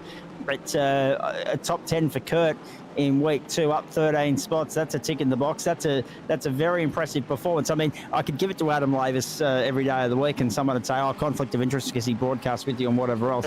And I could give it to him as well in the sense that he's one of the regular guys that would be competing for it. But let's look outside the box, and that's a really solid performance from Kurt. Yeah, oh look, it's top notch, top drive, persistence pays. Just got to keep lapping, and like I keep saying, is just you just got to put the laps in and just be there at the end. It's not at the start; it's the end. Indeed, and we'll get his thoughts in just a moment. A big improvement on 17th last week as well at the Daytona International Speedway for him. Adam Lavis was 8th, so I mean, again, that's consistent on par with where he was last week. Average Aiden performance, well, average is a bit cruel. Jackson may be standard because it's wash, rinse and repeat for him. But very nicely done. Hey, Nick, what are your thoughts with regards to Real World Sunday? I know you'll be sitting on the lounge enjoying that. And then, of course, we've got some big racing next week, starting GT4, and then these guys to Imola, which, if it's anything like the Porsches, could well be another recipe for disaster. Carnage riddled. Like, look at this. 3-4 wide. It always starts well, so let's see how they go. Maybe some of these guys might start thinking about it a bit more, playing some strategy games and being there at the end. So I'm looking forward to it. It'll be the 3rd round in, and then I'll start making some adjustments if we need to, maybe even a BOP, but we'll see what happens. But yeah, I don't mind it. I think the racing's been overall pretty good, and just it's more of a thinking man's kind of race rather than flat-out battle, but you got to be in it to win it. So well done to all the guys that finished the racing, and let's go for next week. And when you say BOP battle as well, important to note that, yes, Acura's got the wood at the moment, but that's more to say with regards to the guys that are driving those machines. Brendan Grosh is proving that there's nothing wrong with the Ferrari. The BMWs are in the top 5, and maybe we just need to entice a few more people to come and join Matt Schmidtke in the Cadillac. Well, yeah, we did have an inquiry about the Porsche Cup champion just before, so we might be able to get some of those guys to come along. Exciting about the prospect of Denchi being on the grid next Friday night. I'm looking forward to that already. Get out of here, mate. Go and get some sleep. Well done once again. Thank you. Fantastic. Thank you again, guys. Well done, Joe. Well done, Zach. And well done to everybody that finished that race. Well done, Aidan. Great work, Nick. Thank you. England have just taken their 5th wicket, but the problem is they're 232 runs behind, and Australia still have 5 wickets in the shed in the first innings. So England may struggle to make Australia bat twice in the Women's Ashes at the Melbourne Cricket Ground, and players ended for the day, Australia and Sri Lanka in Galle. Early start tomorrow, 3 o'clock Eastern Daylight Time. Memo to me, adjust your time recordings accordingly on that note. Hey, let's get into the Whiskey Business Post-Race Show. And, of course, we do this with thanks to Spreyton Cider as well, the naming rights partner of the LeMans Hypercar Championship. The platform's the Gentleman Sim Racing Club and Friday Night Motorsport across Facebook, Twitch and YouTube. Some honourable mentions here as well. I mean, in the end, we had Bondi parked up early, but unfortunately, that's just the nature of the beast when you've got a crabbing car twice and you've burnt your fast repairs. There's not much else he can do about that, but he at least did finish the race, get classified 14th. Scott Jordison finished in 15th place. Eduardo Zamora, the first of retirements, but if he was still on the server at the time of which he did park up, and he will be classified 16th. Everybody else beyond that is a duck egg as far as points are concerned for this round of the championship. Plus 4 for both Greg Heaney and Nick Wilcoxon, plus 7 for Matt Schmidtke, 13 for Kurt Nomenson and Adam Lavis, and 6 for Jeff Adams, as well as Craig Watson, and 4 for Brendan Grosh. Lights out the checkered flag performance for you, Aidan Lewthwaite. Nice to see you back on the grid. It's a damn bugger about work getting in the road last night, because there's no evidence to suggest otherwise, that you could have been very easily 4 from 4 across the 2 championships to this point. That was clinical tonight, and once you lost Matt just still in the rearview mirror there, once he made that mistake that really was the start of the writing on the wall for his night, you were just in a different postcode. Well done. Yeah, cheers, Zach. No, it's definitely one of my favourite tracks, I think, Canada. It's just, yeah, really, really awesome track, and especially if you put a lap together and you just nail it, it's just, yeah, especially that last chicane, obviously, with the Wall of Champions, you know, just trying to get the most out of the car through there, carry the most amount of speed, get the car in exactly the right spot, you know, the right spots over the curb. That's really the main thing about this track. Obviously, we had a really good setup today as well. More on the looser side, we sort of directed it to get to, you know, to get to around the curves a little bit better, because obviously that's sort of a main focus of this track. But yeah, really unfortunate to what happened to Matt there. I wasn't too sure exactly where he went off or how he went off or anything like that, but I did see him in the relative, and yeah, is what it is. But yeah, glad to get another win in the end. Did you take tyres at any point, Aidan?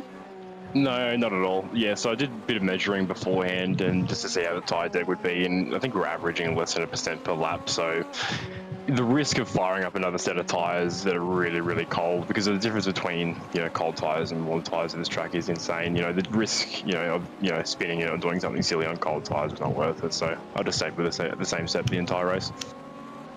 Indeed. I'm actually, can I just say as well, ladies and gentlemen, good evening to our good mate in iRacing parlance, Daniel Snedden, because he was messaging me earlier in the day. He said, I've put up a new livery, a Supercars Red Bull inspired Mustang livery, just to give everybody a, you know, what driving in the future look might feel and be all about, a vibe, if you like.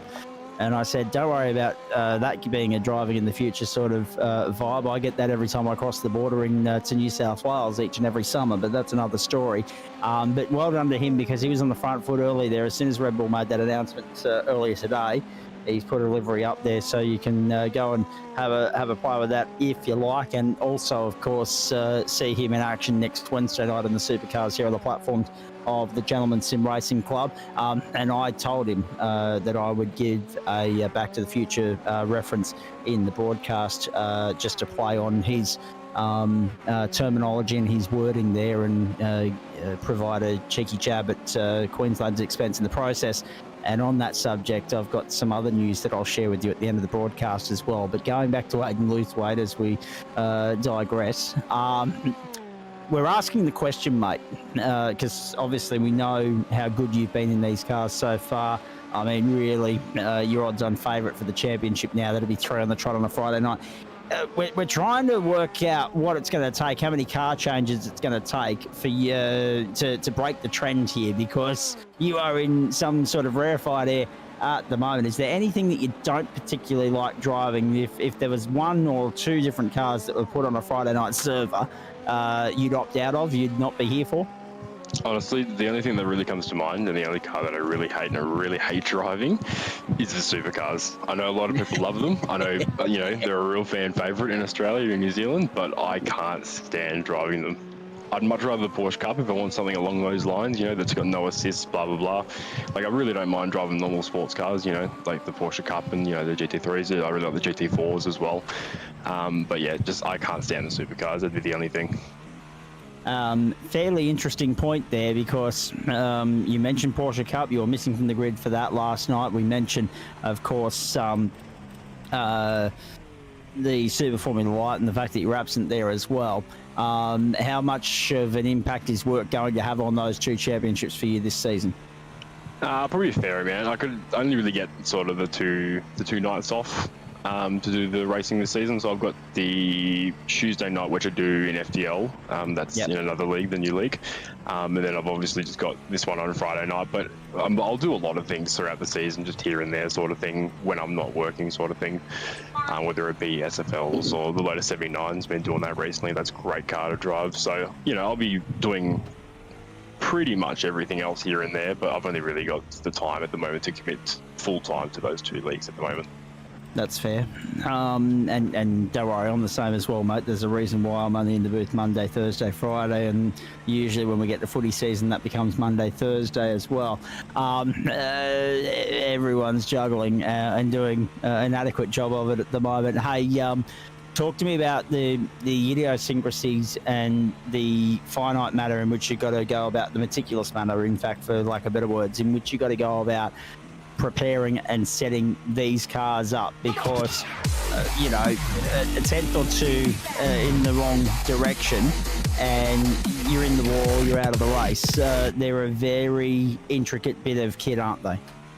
100%, yeah, to drive and to set up, I reckon 100%. Like, if you're setting up the car for, say, this type of track, or if you're setting up the car for, Silverstone or LeMans or, Spa, any of those bigger sort of tracks, you know what I mean? It's going to be completely different, of course. So, yeah, there's a lot of things we can change. There's obviously the dampeners, you got this, obviously all the stuff, spring rate, you got brake bias migration and things as well in these cars, which makes a huge difference.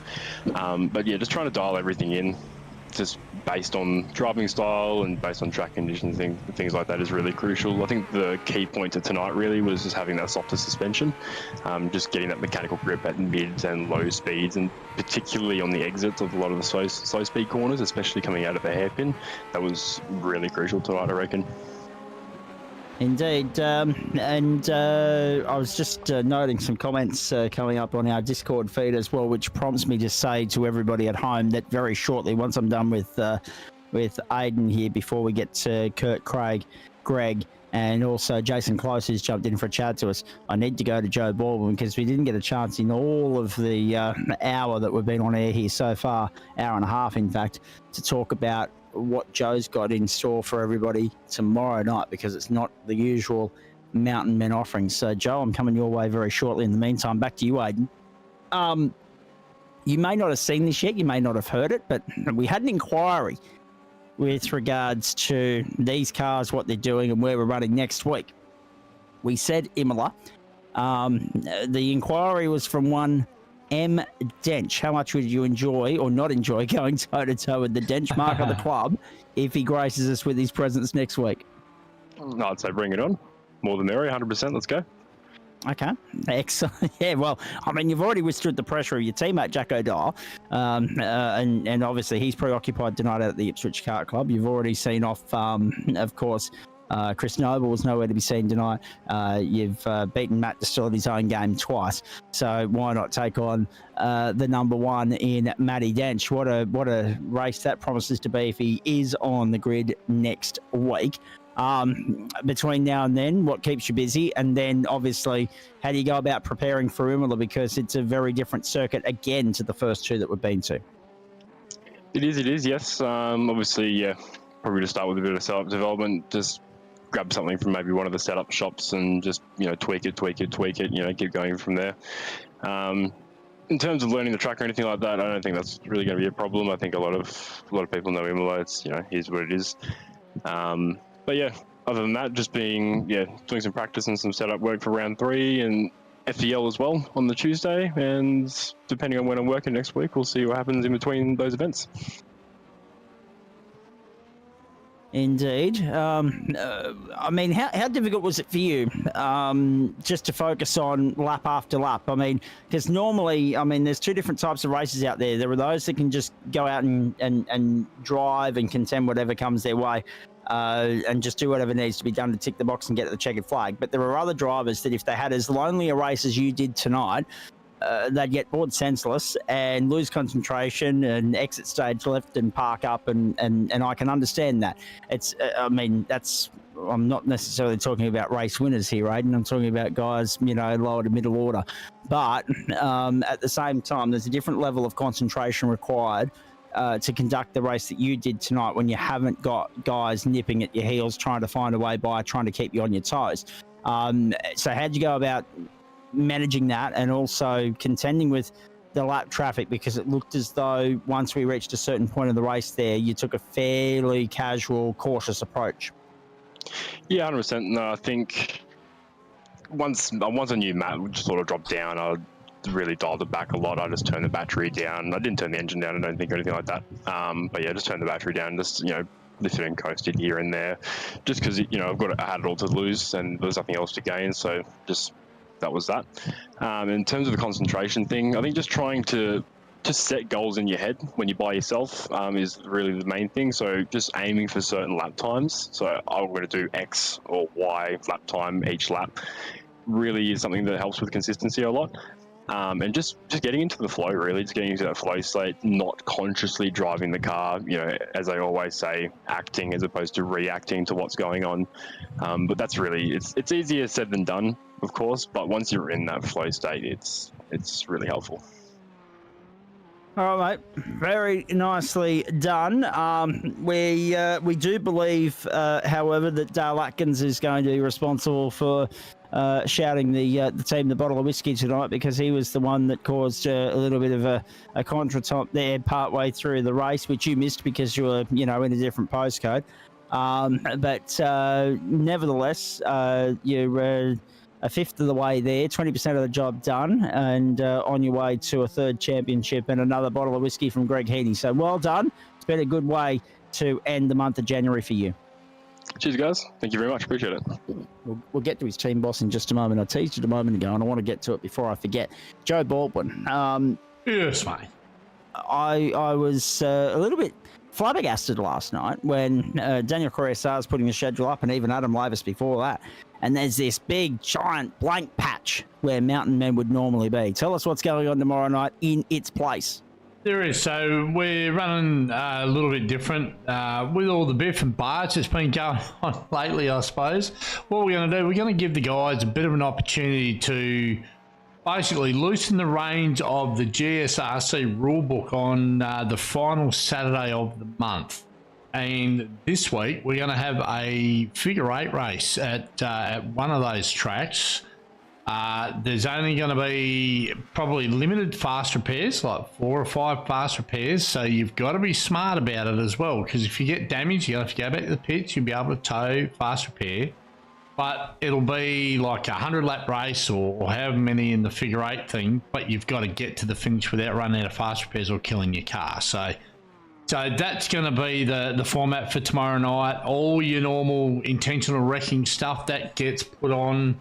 That goes into the bottom drawer beside the bed. You don't have to worry about that tomorrow night. So if you want to come out and chuck a couple of elbows, the server will go up tomorrow sometime, which will give guys an idea of what car and track combo it's going to be. So it's more fun. There's no championships on the line. There's nothing. It's come in, have a couple of drinks if you want beforehand. You're allowed to drink drive on a Saturday night, and basically it's just for the guys to get together and try and get a bit of camaraderie back, and and some of the guys that might not normally do Mountain Men, they can come in and join and throw a couple of elbows and have a bit of fun. So the idea is, if we get 30 or 40 guys in there, I'd expect 30 or 40 guys to be in the Discord hanging the proverbial on each other as they're racing around trying to win a figure 8 race. I love it. I love it. Good old school rip and tear on a Saturday night. That'll be good fun. And then, of course, Mountain Men back the week after. Yeah, absolutely. Yeah, Mountain Men will be back on the regular scheduled programming a week later. So it's only the this week. So the final Saturday of the month will be in this case, the first Saturday of the month, Joe. Oh, first Saturday. Sorry. Yes. Yeah. Right. So it is. So yeah, actually, it's the first. So sorry, you're correct. It's the first Saturday of the month, not the last one. So. And then the week after, we've got the Legends 34 Coupe on the mountain, which might sound like it'd be boring, but I guarantee you that thing's a hell of a lot of fun. We've run them before, and you can go 2 and 3 wide over the top of the mountain with them. They're awesome. So that'll be something for the guys to go and practice, and if they want to do the Mountain Men or if they want to come out and have a bit of fun tomorrow night, that's going to be the plan. So in other words, folks, I mean, you'll still get your full complement of somewhere up towards 40 mountain men's throughout the course of the year. Yeah, But, very close. To fill in the gaps and also make most of that random. I think we've got it a couple of times throughout the course of this year. You'll have a 5th Saturday in a month. That'll be where that's filled and how it's filled. So that'll be good too. Now, update for you: 119 overs gone at the Melbourne Cricket Ground, and the girls are about to have the last over of the day bowled. Beth Mooney needs 4 to rack up a century and be the second centurion of the day for the girls there to put them in an extraordinarily dominant position with 2 days to play. We're continuing our Whiskey Business post-race show here. More from Joe Baldwin in just a moment, and more from Greg Heaney as well. Craig Bond and Jason Close are standing on by, and Kurt Nommensen too. Jason Close, I might go to you. The quietest achiever, really, out of everybody. From it says there, Devonport and Tasmania. Nice to have you on board, mate. Well done. Second home tonight from 3rd on the grid, and really capitalising on the attrition that happened in front and behind you. And we didn't really see you on camera all that much, which in a race with as much action and carnage and trouble as this is probably a very good sign for you.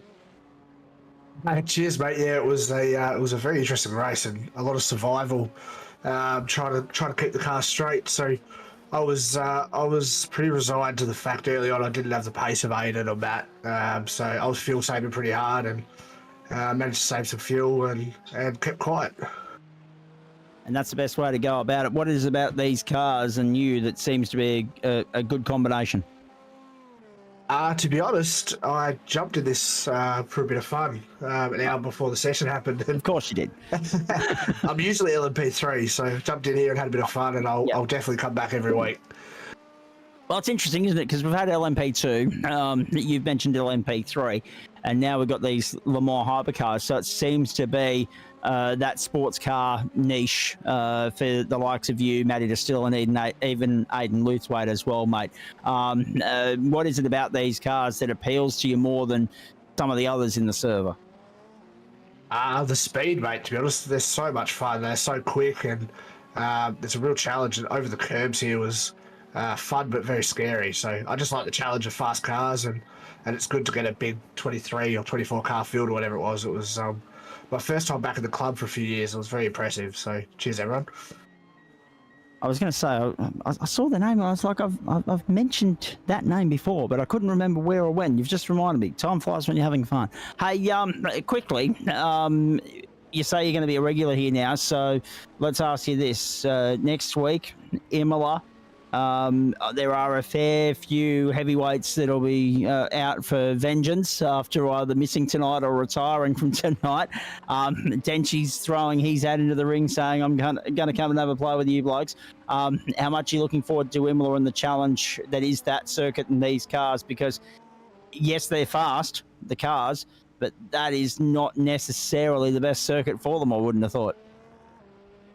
Yeah, I do. I really do hope Denchi comes out, because I've watched you guys from afar on the stream, and he's elite. So to challenge myself against the best, and that'd be great fun. And I think these cars at Imola are going to be very scary with the curbs again.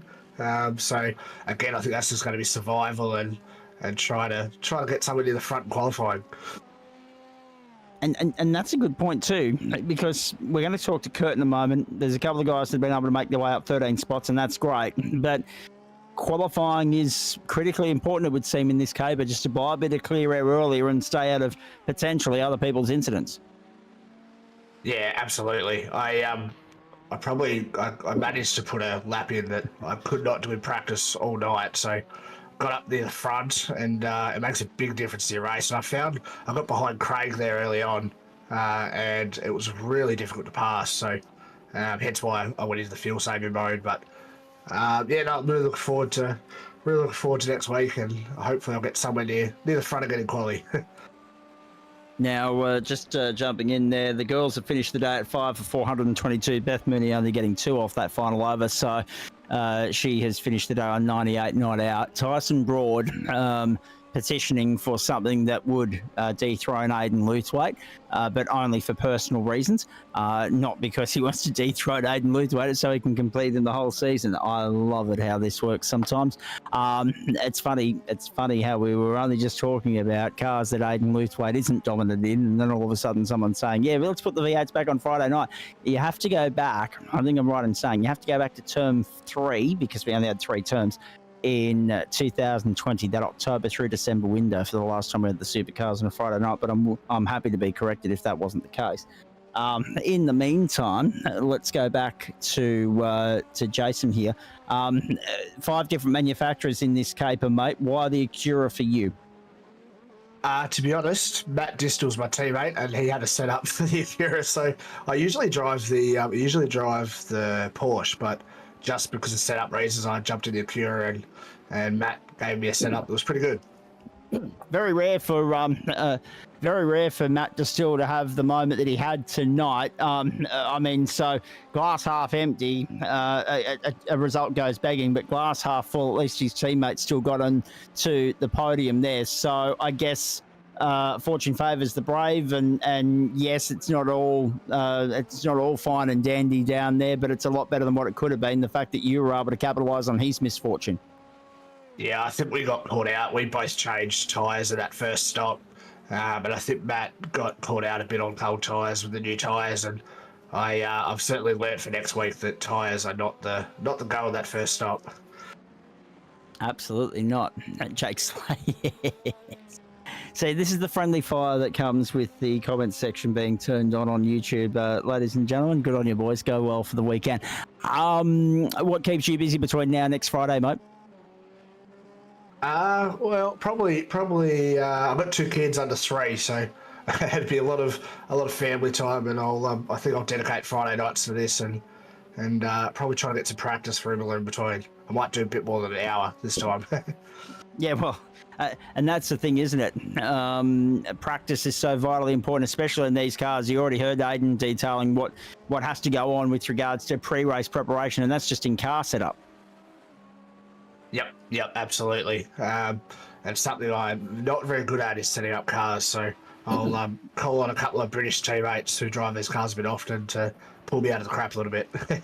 And then obviously the practice on top of that on the racetrack and just getting comfortable with the car. There's something to be said for comfort here. And it looked like you were very comfortable out there tonight. You've got good pedigree in your stable and your corner, mate. So we're looking forward to seeing you and Matt team up again next week. Go well in the meantime. Well done tonight. Cheers, Zach, and cheers to the club for putting everything on. This is great. Cheers, guys. And I'll tell you what, I'm going to have to dead set the way in which they're talking about the Apple Isle and the way they're talking about being the new sporting capital of the country with the jack jumpers and the hurricanes, and the way they're drumming up our wonderful friends at Spreyton side. I'm going to have to get down there at some point. It's one of only 2 jurisdictions I haven't been to yet, the Northern Territory being the other one. Good on you, mate. Thank you. Let's, Bondi. What happened, please? Because I have to applaud the 10 points for the stubbornness on display there when the car snapped in half and it was a twig, and it was the steering was all bent out of shape and you were crabbing like all buggery on the racetrack. But you weren't going to let that beat you. You managed to get the car back to pit lane the first time round, but the second time round was just a bridge too far. Well, I was not expecting to be rear-ended. I had no notice like they were panicking or anything, so I just got straight rear-ended, and that was that bit done. And I missed. You got poleaxed.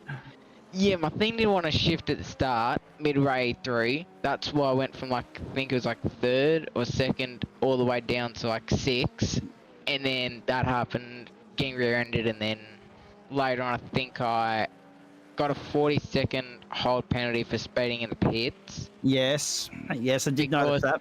It was a race into the pit lane, and then I just went too deep. And then I think I bottled the race again at the end somewhere, and then I'm just like, I give up with this. Oh dear. And it's not. It takes a lot for you to chuck in the towel. But in saying that, yes, it wasn't an ideal night. Yes, the incident with Matt Schmidtke was unfortunate. You've been in that situation before, but it's normally at Watkins Glen. I didn't think it'd follow you to Montreal. But in saying that, the result has gone begging, sure, but you'd take confidence out of the pace that you've got in this car at the moment, because that was a good qualifying lap to put it on the second row. We know we've got the quality pace. We just need to find the race pace in the car, I think, for next week.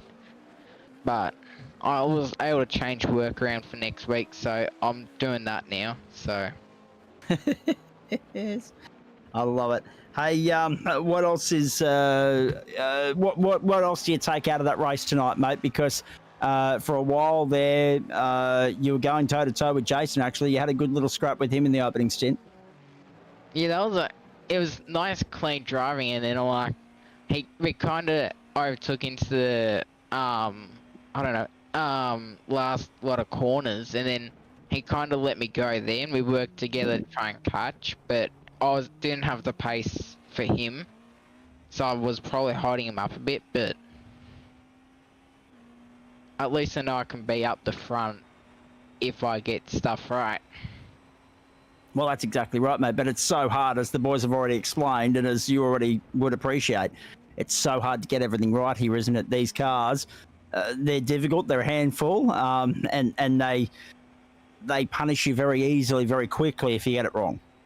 I don't find the car as much of an issue, really. Just if you don't use too much curb and you drive it like smooth somewhat, it pretty much drives fine.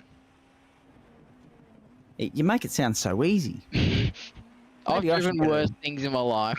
True. I'll say the same thing. I'll agree with you.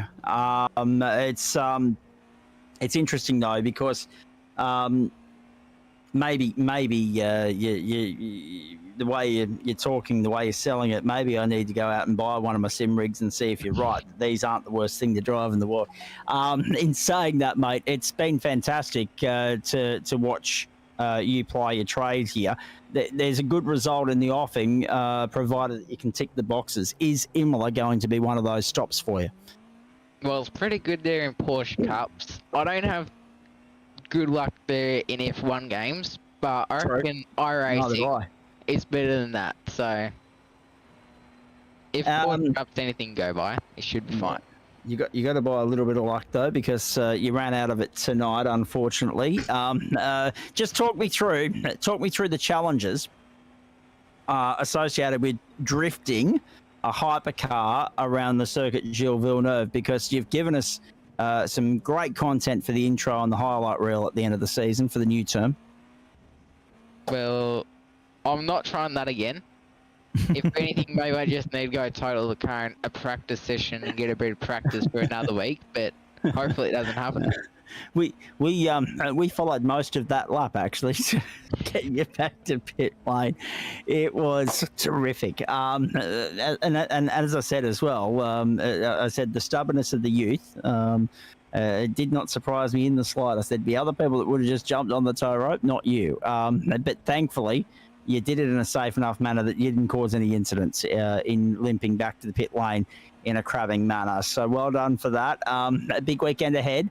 We know everybody will be watching something going on west of the Blue Mountains on Sunday, but obviously your eyes turn to week 3 of the sim racing term.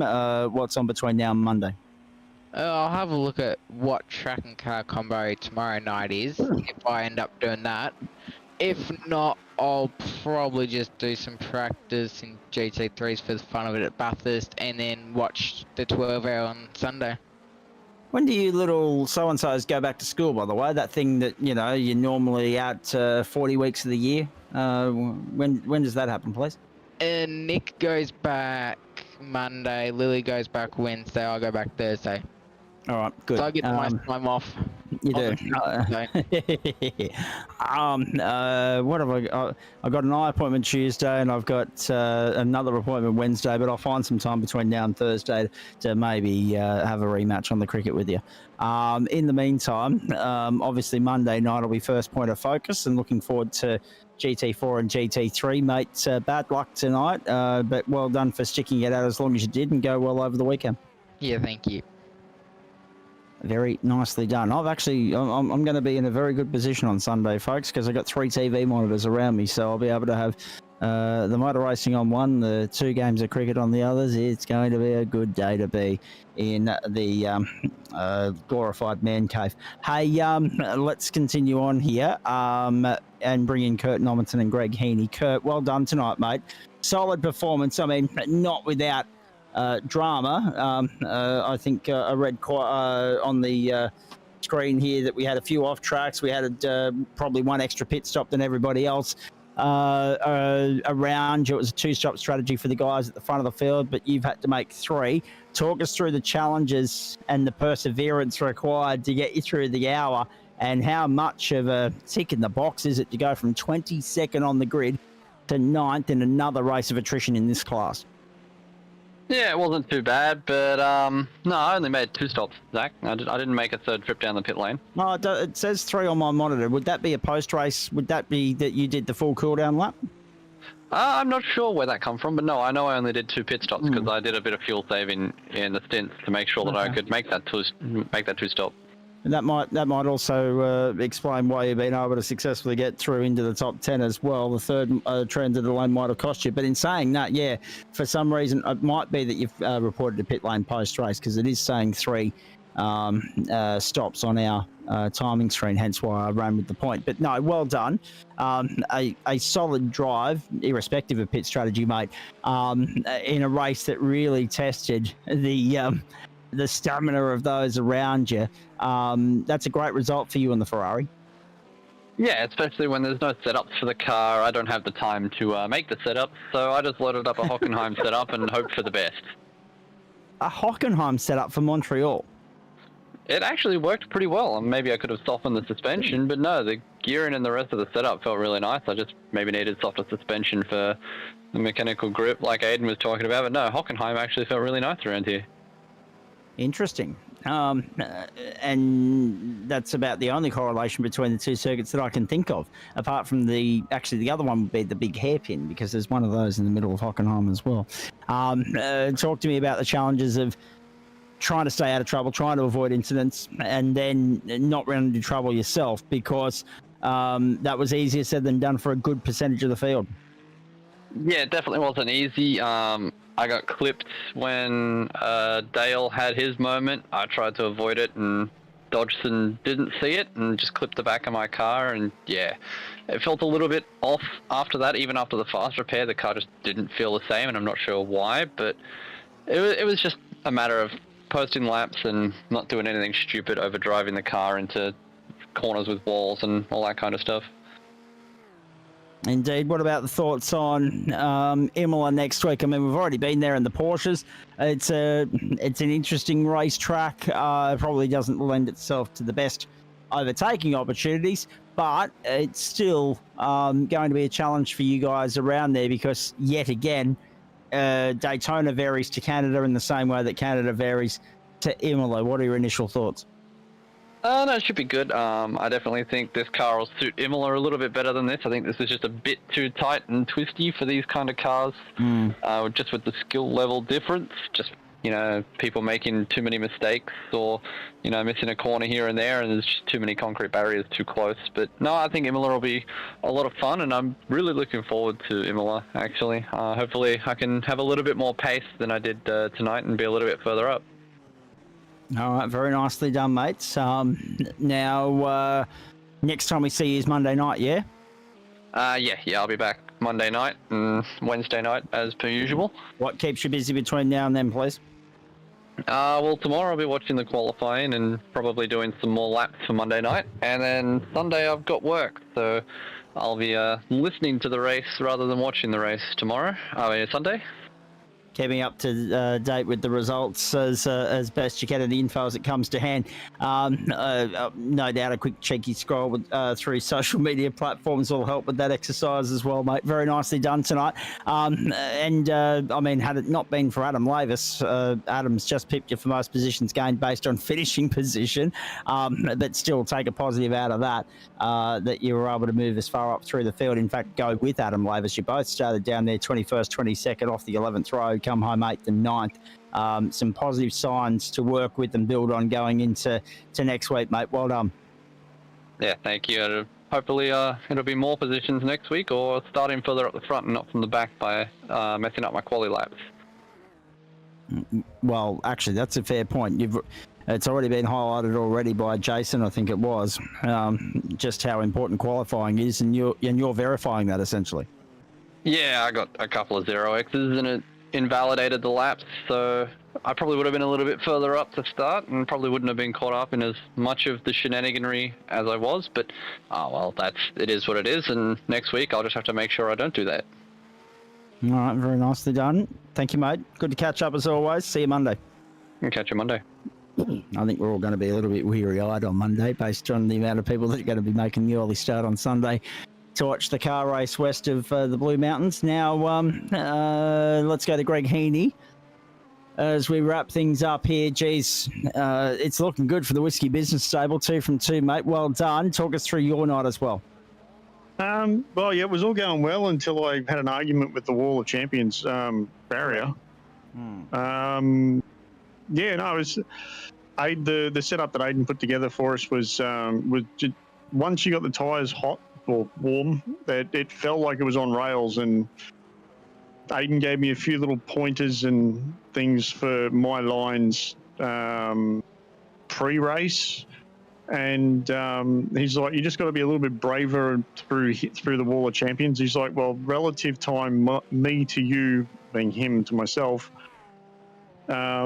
we're about the same pace coming in, but on the way out, he would have been about a half a second up the road already on the way out of the corner. So it was just a case of his comments were, yeah, you've just got to be a little bit braver on entry, and I think I tried that and stuffed it up. So, but these things happen. And then I could see once I'd done that, I was obviously down a lap, and I think I was maybe a lap and a bit, almost 2 laps by the time Aiden came around, and I'd done the 50-odd second tow and repair and gotten out of the pits. But then I saw I was gaining on Bondi. I'm like, all right, cool. Turn the wick up a little bit. I got the gap down to about 2.9 seconds, and I'm like, okay. Yep. Time to close the gap. So I turned the wick up to put up into attack mode, and I arrived at the center corner just a little bit too much pace. And I think, being that I'm in VR, I obviously can't see my steering wheel, but I know where the dials are. I've turned the car into attack, but I think in the same time I probably turned the other dial that was my rear roll bar, and I've softened it off by 1, and I didn't realise until after I'd spun the car. Oh no. Yeah. So he arrived at the second chicane just a little bit too quick, locked the rears, and, well, I think it was a lock of the rears, or the rear just stepped out on me, and round it went. Yeah, unfortunately for Bondi, he obviously then had his incident in the wall, and I was able to get the place back. But it would have been nice to be able to pass him legitimately on track. Correct. Yep. In a racing situation, as opposed to him crabbing the bent car home. Yeah. And did a fine job of the crabbing too, I must say. He did that very, very well.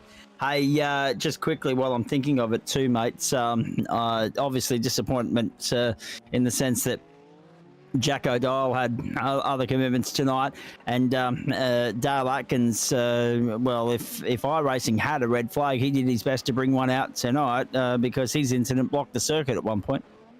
Yeah, and I was actually very lucky to get through that. Obviously, the two guys, I opted to start from pit road because I'm like, yeah, I know what this track is like. It's very it can be very Monza-esque. Yes. So I'm like, you know what? I'm mid-pack, and everybody's going to have a head of steam up. Aiden gave us a prior warning as to when he was potentially going to jump. So, all right, you know what? I'm going to start from pit road, and go from there.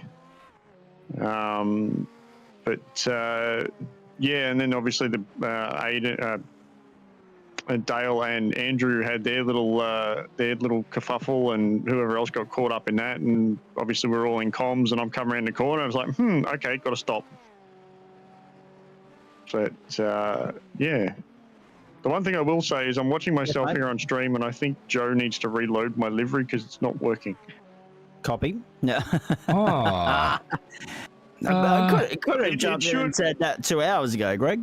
Well, I didn't realise that, and being in VR, I don't have the extra screen on. True. It should look a lot. It should match Aiden's car because they're all the same. But still, the yellow stands out, mate, and that's what I'm all about. Yeah. Oh yeah, it's just all the little shiny bits don't match. No, not quite. Something we'll work on for next week. Speaking of next week, I mean, let's be sensible and realistic here, folks. The post-race show is going to go as long as the race. Is it better? It's looking better than me. I was going to say I haven't seen it catch up yet. Oh, there we go. There's the refresh from Joe. I can see it on my screen now, Greg. It looks all right. Looks good. Hey, just quickly, disappointment for Dale, also Andrew Neil, going back up through. Were you happy with 12th in the end? I mean, what caught my eye and what stood out for me, and it's been a telling point of both the Le Mans Hypercar races so far, is just how quickly this field spreads out, fans out across the racetrack, and how quickly, unfortunately, we're contending with multiple cars being a lap 2 down because we don't have cautions, and we've had a fair plethora of incidents so far. So all those factors taken into consideration, are you happy with 12th? Yeah, I would have been a little bit. I'm happy with 12th, though I would have been a little bit happier if I'd actually been able to stay on the lead lap or as close to the end of the lead lap as I could, had I not stuck it in the fence. But I have a feeling that even with my own pace, by the end of the hour, I would, even if I hadn't stuck it in the wall, hands down, Aiden would have caught me. He was just on another level in these cars. So, but yeah, I'm happy with the end result, and happy I only had to tow the car once, and it was only a relatively short tow. So, unlike some of the other tracks where it can be anywhere over a minute and a half, depending on where you decide to stick it in the wall. So, yeah, no, happy with 12th in the end. I was saying to Kingy post-race as we were trundling back towards the pits that it was very unfortunate for him with his spin towards the end. Otherwise, he would have had me done. He'd actually taken tyres for that one and realised exactly what the performance difference is between a new tyre to an old tyre.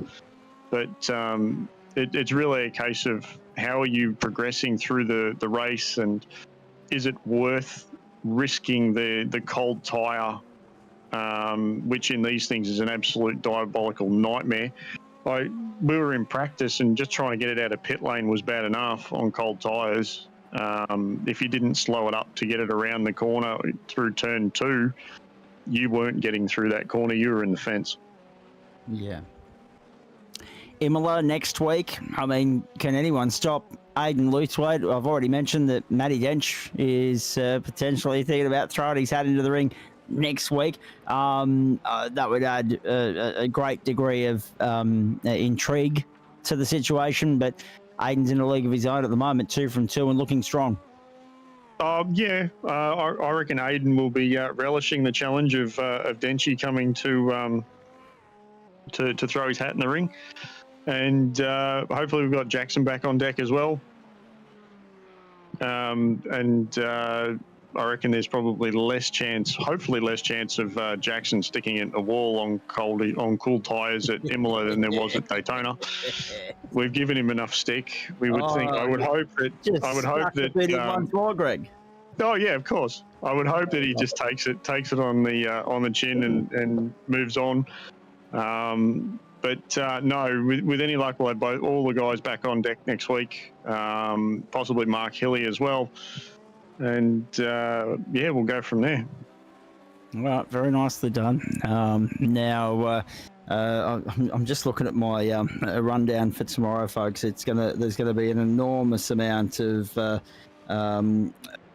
chopping and changing around with the channels tomorrow on the screens of 7 if you want to go and watch the amount of sport, especially now that the spanner of the cricket starting half an hour earlier in Sri Lanka has been thrown into the works. That's not going to be fun for anybody. Hey, just before I do let you go, Greg, your personal thoughts on how you might fare at Imola and obviously what happens between now and when we see you on Monday night for you and the rest of the stable.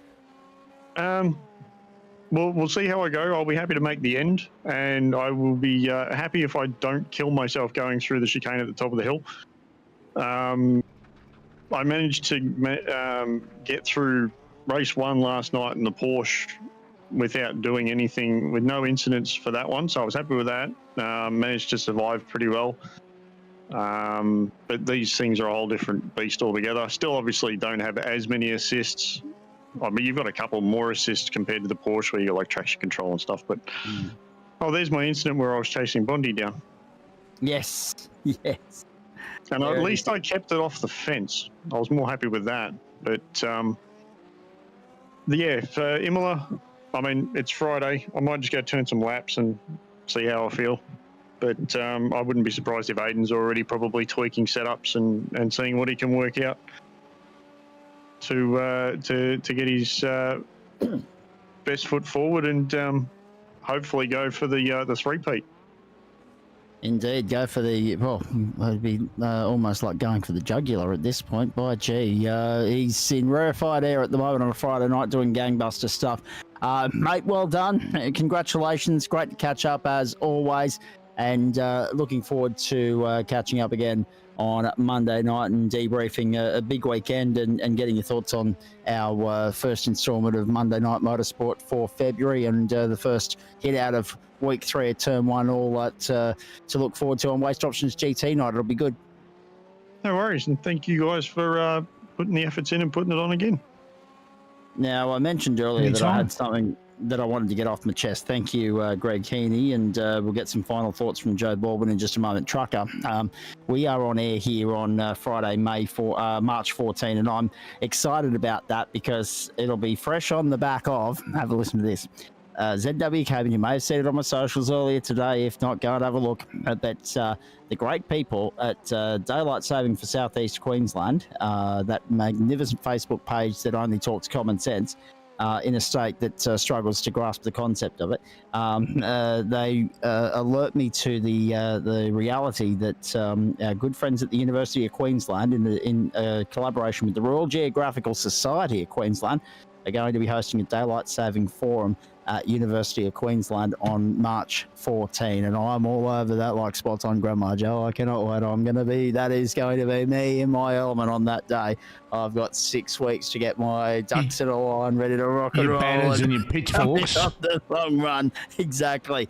I'm just looking forward to the idea of being in a room with intelligent people that grasp the concept, that are progressive, forward-thinking and like-minded like me on the issue. And it's not before time, if you'll pardon the intended pun, unavoidable pun really.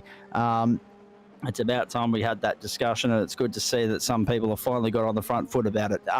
Your thoughts, your final thoughts on tonight as I take us off in a completely different direction again. Some great racing in this series. Not the closest in terms of, it's not delivering the grandstand finishes that we've come to expect in other categories, but it is proving to be a very intriguing test to the ability and the stamina of these guys so far. And Aidan Luthwaite's well and truly ahead of the pack. Yeah, absolutely. It appears to be an incredibly difficult car. And I think one of the things that people need to probably do is a bit of practice. Like, get in, practice the car. Like, it's obviously something that you need to need to do to get good with this vehicle. So, yeah, I'm not sure. I'm not sure what the answer is. Next week we've got, I haven't got my things there right, but next week obviously we've got Imola. Yeah. Which is another track I think it's probably going to race fairly similar to here as far as there's curbs there, there's a big wide range of corners, tight, fast, but then we've got 4 weeks of probably maybe probably right through the rest of the season actually, looking at that. Yeah. You know, they're big, open, fast circuits, you know, like Spa obviously is going to suit a car like this. Silverstone will suit a car like this. Yeah. You know, Road America might be the odd one out. Road Atlanta, I think, will be amazing up around the tree and got the big double right-hander on the back. I think that'll be... these cars were built for Le Mans. Yeah, absolutely. You know, so it's... I think probably 5 out of the, probably 6 out of the next 8 tracks we got there are really going to be in the wheelhouse for a car like this. Being open set up too, I think might be catching a few of the guys out. Like obviously Aiden's got his head around how to set these cars up, which is doing him the world of good. You know, with them guys in the whiskey business team, they're obviously getting together and getting their ducks in a row, and it's certainly working for Aiden. So, but next week at Imola, I think you'll probably see more of what we saw this week. But from Spa onwards, I think the field should close up and probably put on better racing. All right, very nicely done. Good thoughts, good insights from you as per usual, Mr. Baldwin, El Presidente, and right on the money as well. I'm in full agreement with you on that. Let's have a look at what's coming away on the platforms. The Gentleman Sim Racing Club, you saw that calendar for the rest of the season, and we're very excited about Imola next week. But more immediately, that's what we've got for you. As Joe has already detailed, Saturday shenanigans. There'll be a billboard for that in due course, I'm sure, to replace Mountain Men on the applicable Saturdays. Tomorrow night, 8:30 Eastern Daylight Time. Get in to the Discord, get into the club server on iRacing, get in and enjoy the heck out of that, and then enjoy the day off on Sunday, being a fan rather than participant, and then come back and join us on Monday night when we bring you all the action from Waste Options GT night to get week 3 of Term 1 for 2025 underway. And it is sprint racing in every sense of the word. We go to Alton Park first up. Again, on the subject of tight, narrow canyons with limited overtaking opportunities. This will be good for GT4. Qualifying will be so crucial to the narrative there, and that'll be 7:45 Eastern Daylight Time, immediately followed by Waste Options GT3 from Circuit Park Zandvoort. Again, tight, narrow, challenging, but it usually lends itself to good racing, funnily enough. Monday night, and that will be 2 heat races. So first up, we'll bring you the Pro-Am race. Second up, the Pro race, 8:45 p.m. Eastern Daylight Time. Can Matty Dench make it a 3-peat there to start the season? He's been in clinical form of late in the Mustang, there's no doubt about that. BMW M Sport Cup Tuesday night, Circuit de Lebanon in France for them, and that's of course with thanks to merch.tgsrci.com, and it'll be 2 sprint races there to get you through from 8 to 9 p.m. Eastern Daylight Time. Then on to the Green Hell. Tuesday's the Nicky Lauda nightmare. It is, isn't it? On to the Green Hell. That is the Nürburgring Nordschleife, and that will be for a 40-minute race, the GSRC Retro Formula 1 Championship, 9:15 Eastern Daylight Time. So you're looking at about 6 laps of racing around there if you're lucky. About that. Oh, God. Oh, yeah, I reckon it'll be about 6 or 7 minutes. That's an enormous amount of kilometres covered in that time, though, Cha. Oh, absolutely. Especially with the Lotus 79. They're a weapon anywhere you take them. Wednesday night, Orbic Australia Truck Series from Virginia International. And it's the first of the road courses of the season. 20 laps the journey, 7:45 Eastern Daylight Time. Then on to the Indianapolis Motor Speedway road course. We need to widen the banner. The writing's off the wall on that one at the moment. On the Indianapolis Motor Speedway road course on Wednesday night, we take you there for the latest round of the Trophy AI GSRC Supercar Series. And that will be 9 p.m. Eastern Daylight Time. Liam Banks, Daniel Correa with you. Driver change. I'll jump in on Thursday night with Daniel Correa. We take you to Thruxton first up. I'm looking forward to Thursday night, quite frankly, because Thruxton was one of my favourite circuits on the old, it was mentioned the other night, the Toka Touring Car Games. Yes. The World British Touring Car Championship days. It was one of the Toka great 2. circuits on that platform, absolutely. Yeah, Thruxton on Toka 2 in the BTCC cars was an absolute mega blast. It was so much fun on then we're talking PlayStation 2 days. I know. Well, even PlayStation 1 as well. Sorry, so we're going PS1. back to good vintage. I'm that old. Yeah, you and me both. I'm feeling it too. Don't worry about that. Someone said, "Oh, but you're only 35." Yeah, I feel 100. That's the problem at the moment. So Thruxton first up on Thursday. I'm very excited about that because that's open, fast and flowing, and it will be perfect for the Super Formula Lights. 2 sprint races there, 7:45 Eastern Daylight Time. Now remember, that is the first of the sprint rounds for the Super Formula Light campaign. Porsche Cup follows from Sebring. N-Fodiatis MIA when we get there. 40 minutes the journey for the Porsche Cup. And the numbers have been outstanding so far this season in the Porsche Cup. I'm sure it'll continue there on Thursday night. And then on Friday night, jumping in again with Joe and Nick to bring you Friday Night Motorsport with thanks to Spreyton Side Up. And again, Spreyton Side are prominent on Thursday nights too with their sponsorship of Super Formula Light Bowens with thanks to the Porsche Cup. But that race on Friday night, 8:30 Eastern Daylight Time from the Imola circuit. And again, like the ones before it and the ones that will follow in the Le Mans Hypercar series, will be the 60-minute journey race distance wise. So looking forward to that. Merch.gsrci.com or gsrcmerch.myshopify.com. Not too late to get your stocking stuffers sorted for birthdays for, this Christmas, because at the rate in which January's flown on by, Joe, like where the bloody hell's that gone? Yeah. It won't be like we're making plans for 2026. Exactly. Winter, hoodies. If you got someone there that doesn't want chockies for Easter, get them a GSRC stubby cooler. That'll be fine. Mother's Day, Father's Day, birthdays, all that sort of stuff. Get around it. Enjoy it. It'll be fantastic. Now, we mentioned championship points there as well. There they are on your screen, ladies and gentlemen, and they are up to date, courtesy of Adam Lavis, which reminds me, actually, because I should go back because they weren't ready for us to run through at the end of last night's broadcast, so I might just quickly give everybody a quick update on where we're at with regards to the Porsche Cup and the Wings and Slicks as well. There's Spreyton Side of Le Mans Hypercar Cup. Aiden Luthwaite 124, 88 for Brendan Grosh, 75 for Matt Schmidtke, 72 for Adam Lavis, and 66 for Craig Bond, the top 5. So he's in the 5, Bondy, going all right. Dodson, Distill, and Close, the next ones through. Distill, of course, DNFing tonight, and Close making his championship debut tonight. Kurt Normanson on 53 points, up 8 spots, and Greg Keeney up into the top 10 as well on 52. 1, 2, 3, 4, 5 different teams. 1, 2, 3, 4, 5, 6, 7 different teams in the top 10 at the moment, and a couple of different entities of both teams, Aussie Races and Whiskey Business as well. So great to see such great diversity in that top 10 at the moment, but there'll be a few people licking their wounds tonight, Joe.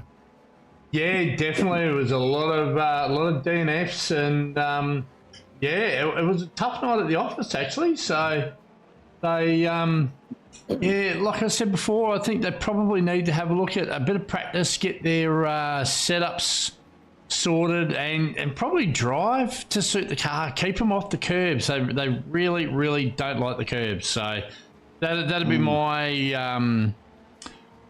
My recommendations, and here we have the Porsche Elite Cup standings that you missed from last night. So I've got these up for you right now, Zach, if you want to run through those. Mate, I had them in here in front of me as well, and the Super Formula Light too, but there's the Porsches in the meantime. Corey Lazarus, 122 points. So again, big leads early for some of our key title contenders and some of our favourites to win the respective titles this season, particularly Dench, Lazarus and Luthwaite. There's Lazarus, 122 plays. Eric Fenton, 89, 79 for Hayden Smith, 69 for Gordon Marshall, and Robert Schultz, who was impressive last night. Apologies to him as well because he exited the booth before we got a chance to get to him. Jake Slade and Stuart Ellis both on 68, so ties for 4th and 6th at the moment. Paul Wilson, 66 as well. Benny Woods on 61, lost a bunch of spots after dropping out of business, and Matty Dench on 56 points, despite the fact that they that was his first start in the series. Gonna say, I just spotted that name there, so... Oh, no, he's excited about this season, I think, is M. Dench. I think we're going to see a real ding-dong battle between him and Corey Lazarus. Nice. And then we got the Porsche Open Cup. Daniel Piper on top of that at the moment. Much tighter margin there. 2 points to John O'Akers. Rodney Golan, 81. Russell Gander, 76. So too Stephen Gallagher. Bobby Camo, 72 for Bondi. 66 for Barry Putter. 54 for Dan Reddit. And 53 for Tristan Koch. And Super Formula Light, a wings and slicks component. Tom Donahue with that win last night went to 106 points. 92 for Sam Chapman. Scott Barchin on 91. 78 for John Baldwin. 62 for Aidan Luthwaite, missing last night. Michael Adams, 61. Phil King, 61. Jack O'Donnell, 55. David Baz and Bradley Hudson, both on 52 points at the end of the night there in the second round of Spreyton Cider Super Formula Light. There it is for you, ladies and gentlemen, in bright, beautiful, bold, clear to read print from Joe Baldwin. Very nicely done. I'm getting better. Well done, mate. We kept you on your toes tonight, but there was a lot to digest and take in and all of that. The Hypercars have been fantastic. Looking forward to more of the same next week, but not before, of course, all the other stuff that we just talked about. The club going strength to strength. We're embarking upon season number 6. The first 2 weeks have come and gone very quickly, and as I say, it won't be long and we'll be talking about the off-season for Christmas again.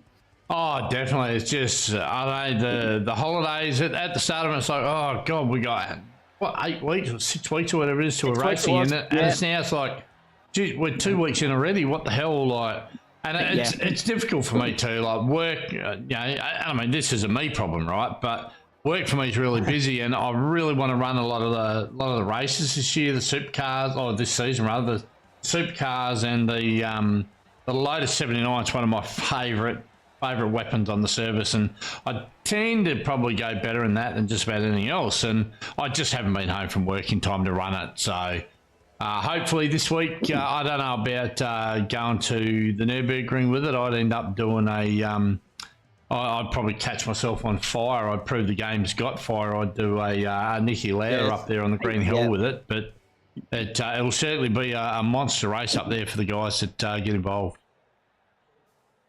Oh, brilliant stuff. Well done. Great work from you, mate. I know you've been super busy. I had the same issue. We had 6 weeks off, and you're like, hang on, turn around twice, blink once, get a chance to have some Christmas goodies, and then it's gone way too quickly. I've often said to a few people who've asked me, how was Christmas? Not long enough. I could have done with another 2 months off. But then again, what would we do? We'd get bored eventually, I'm sure. There's the start of the replay of the race for the second time, ladies and gentlemen, which means we've spoken for far too long. We're out of here. We're done.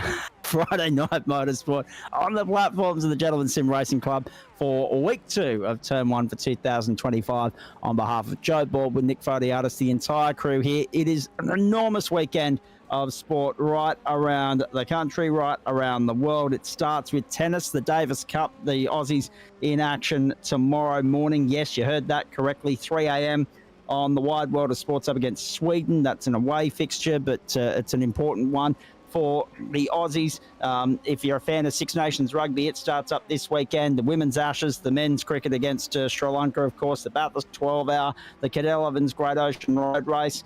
It is all happening. What a lovely time of the year it is. And, of course, if you're a NASCAR fan, the Clash, Monday morning, 11:30 a.m. Eastern Daylight Time on Fox Sports as well. Van Giz will be in action, so looking forward to that. On behalf of the crew here, thanks for your company throughout week 2, and we look forward to your company for the first week of February, starting Monday night, 7:40 Eastern Daylight Time, week 3 of Term 1 for 2025, an historic 20th season for the platforms of the Gentleman Sim Racing Club. Aidan Luthwaite dominant in Canada tonight. 2 from 2 to start the Spreyton Cider LeMans Hypercar season. On track with the likes of Corey Lazarus and Matty Dench to win their respective titles, and we'll bring all that action to you throughout the remaining 8 weeks of Term 1 on the platforms of the Gentleman Sim Racing Club. Hope you'll join us for that, and hope you've enjoyed what we've brought to you thus far. How could you not? Because the racing in all its different guises has been terrific viewing thus far. From the team here, have a great weekend, everybody. Thanks for your company. Bye for now.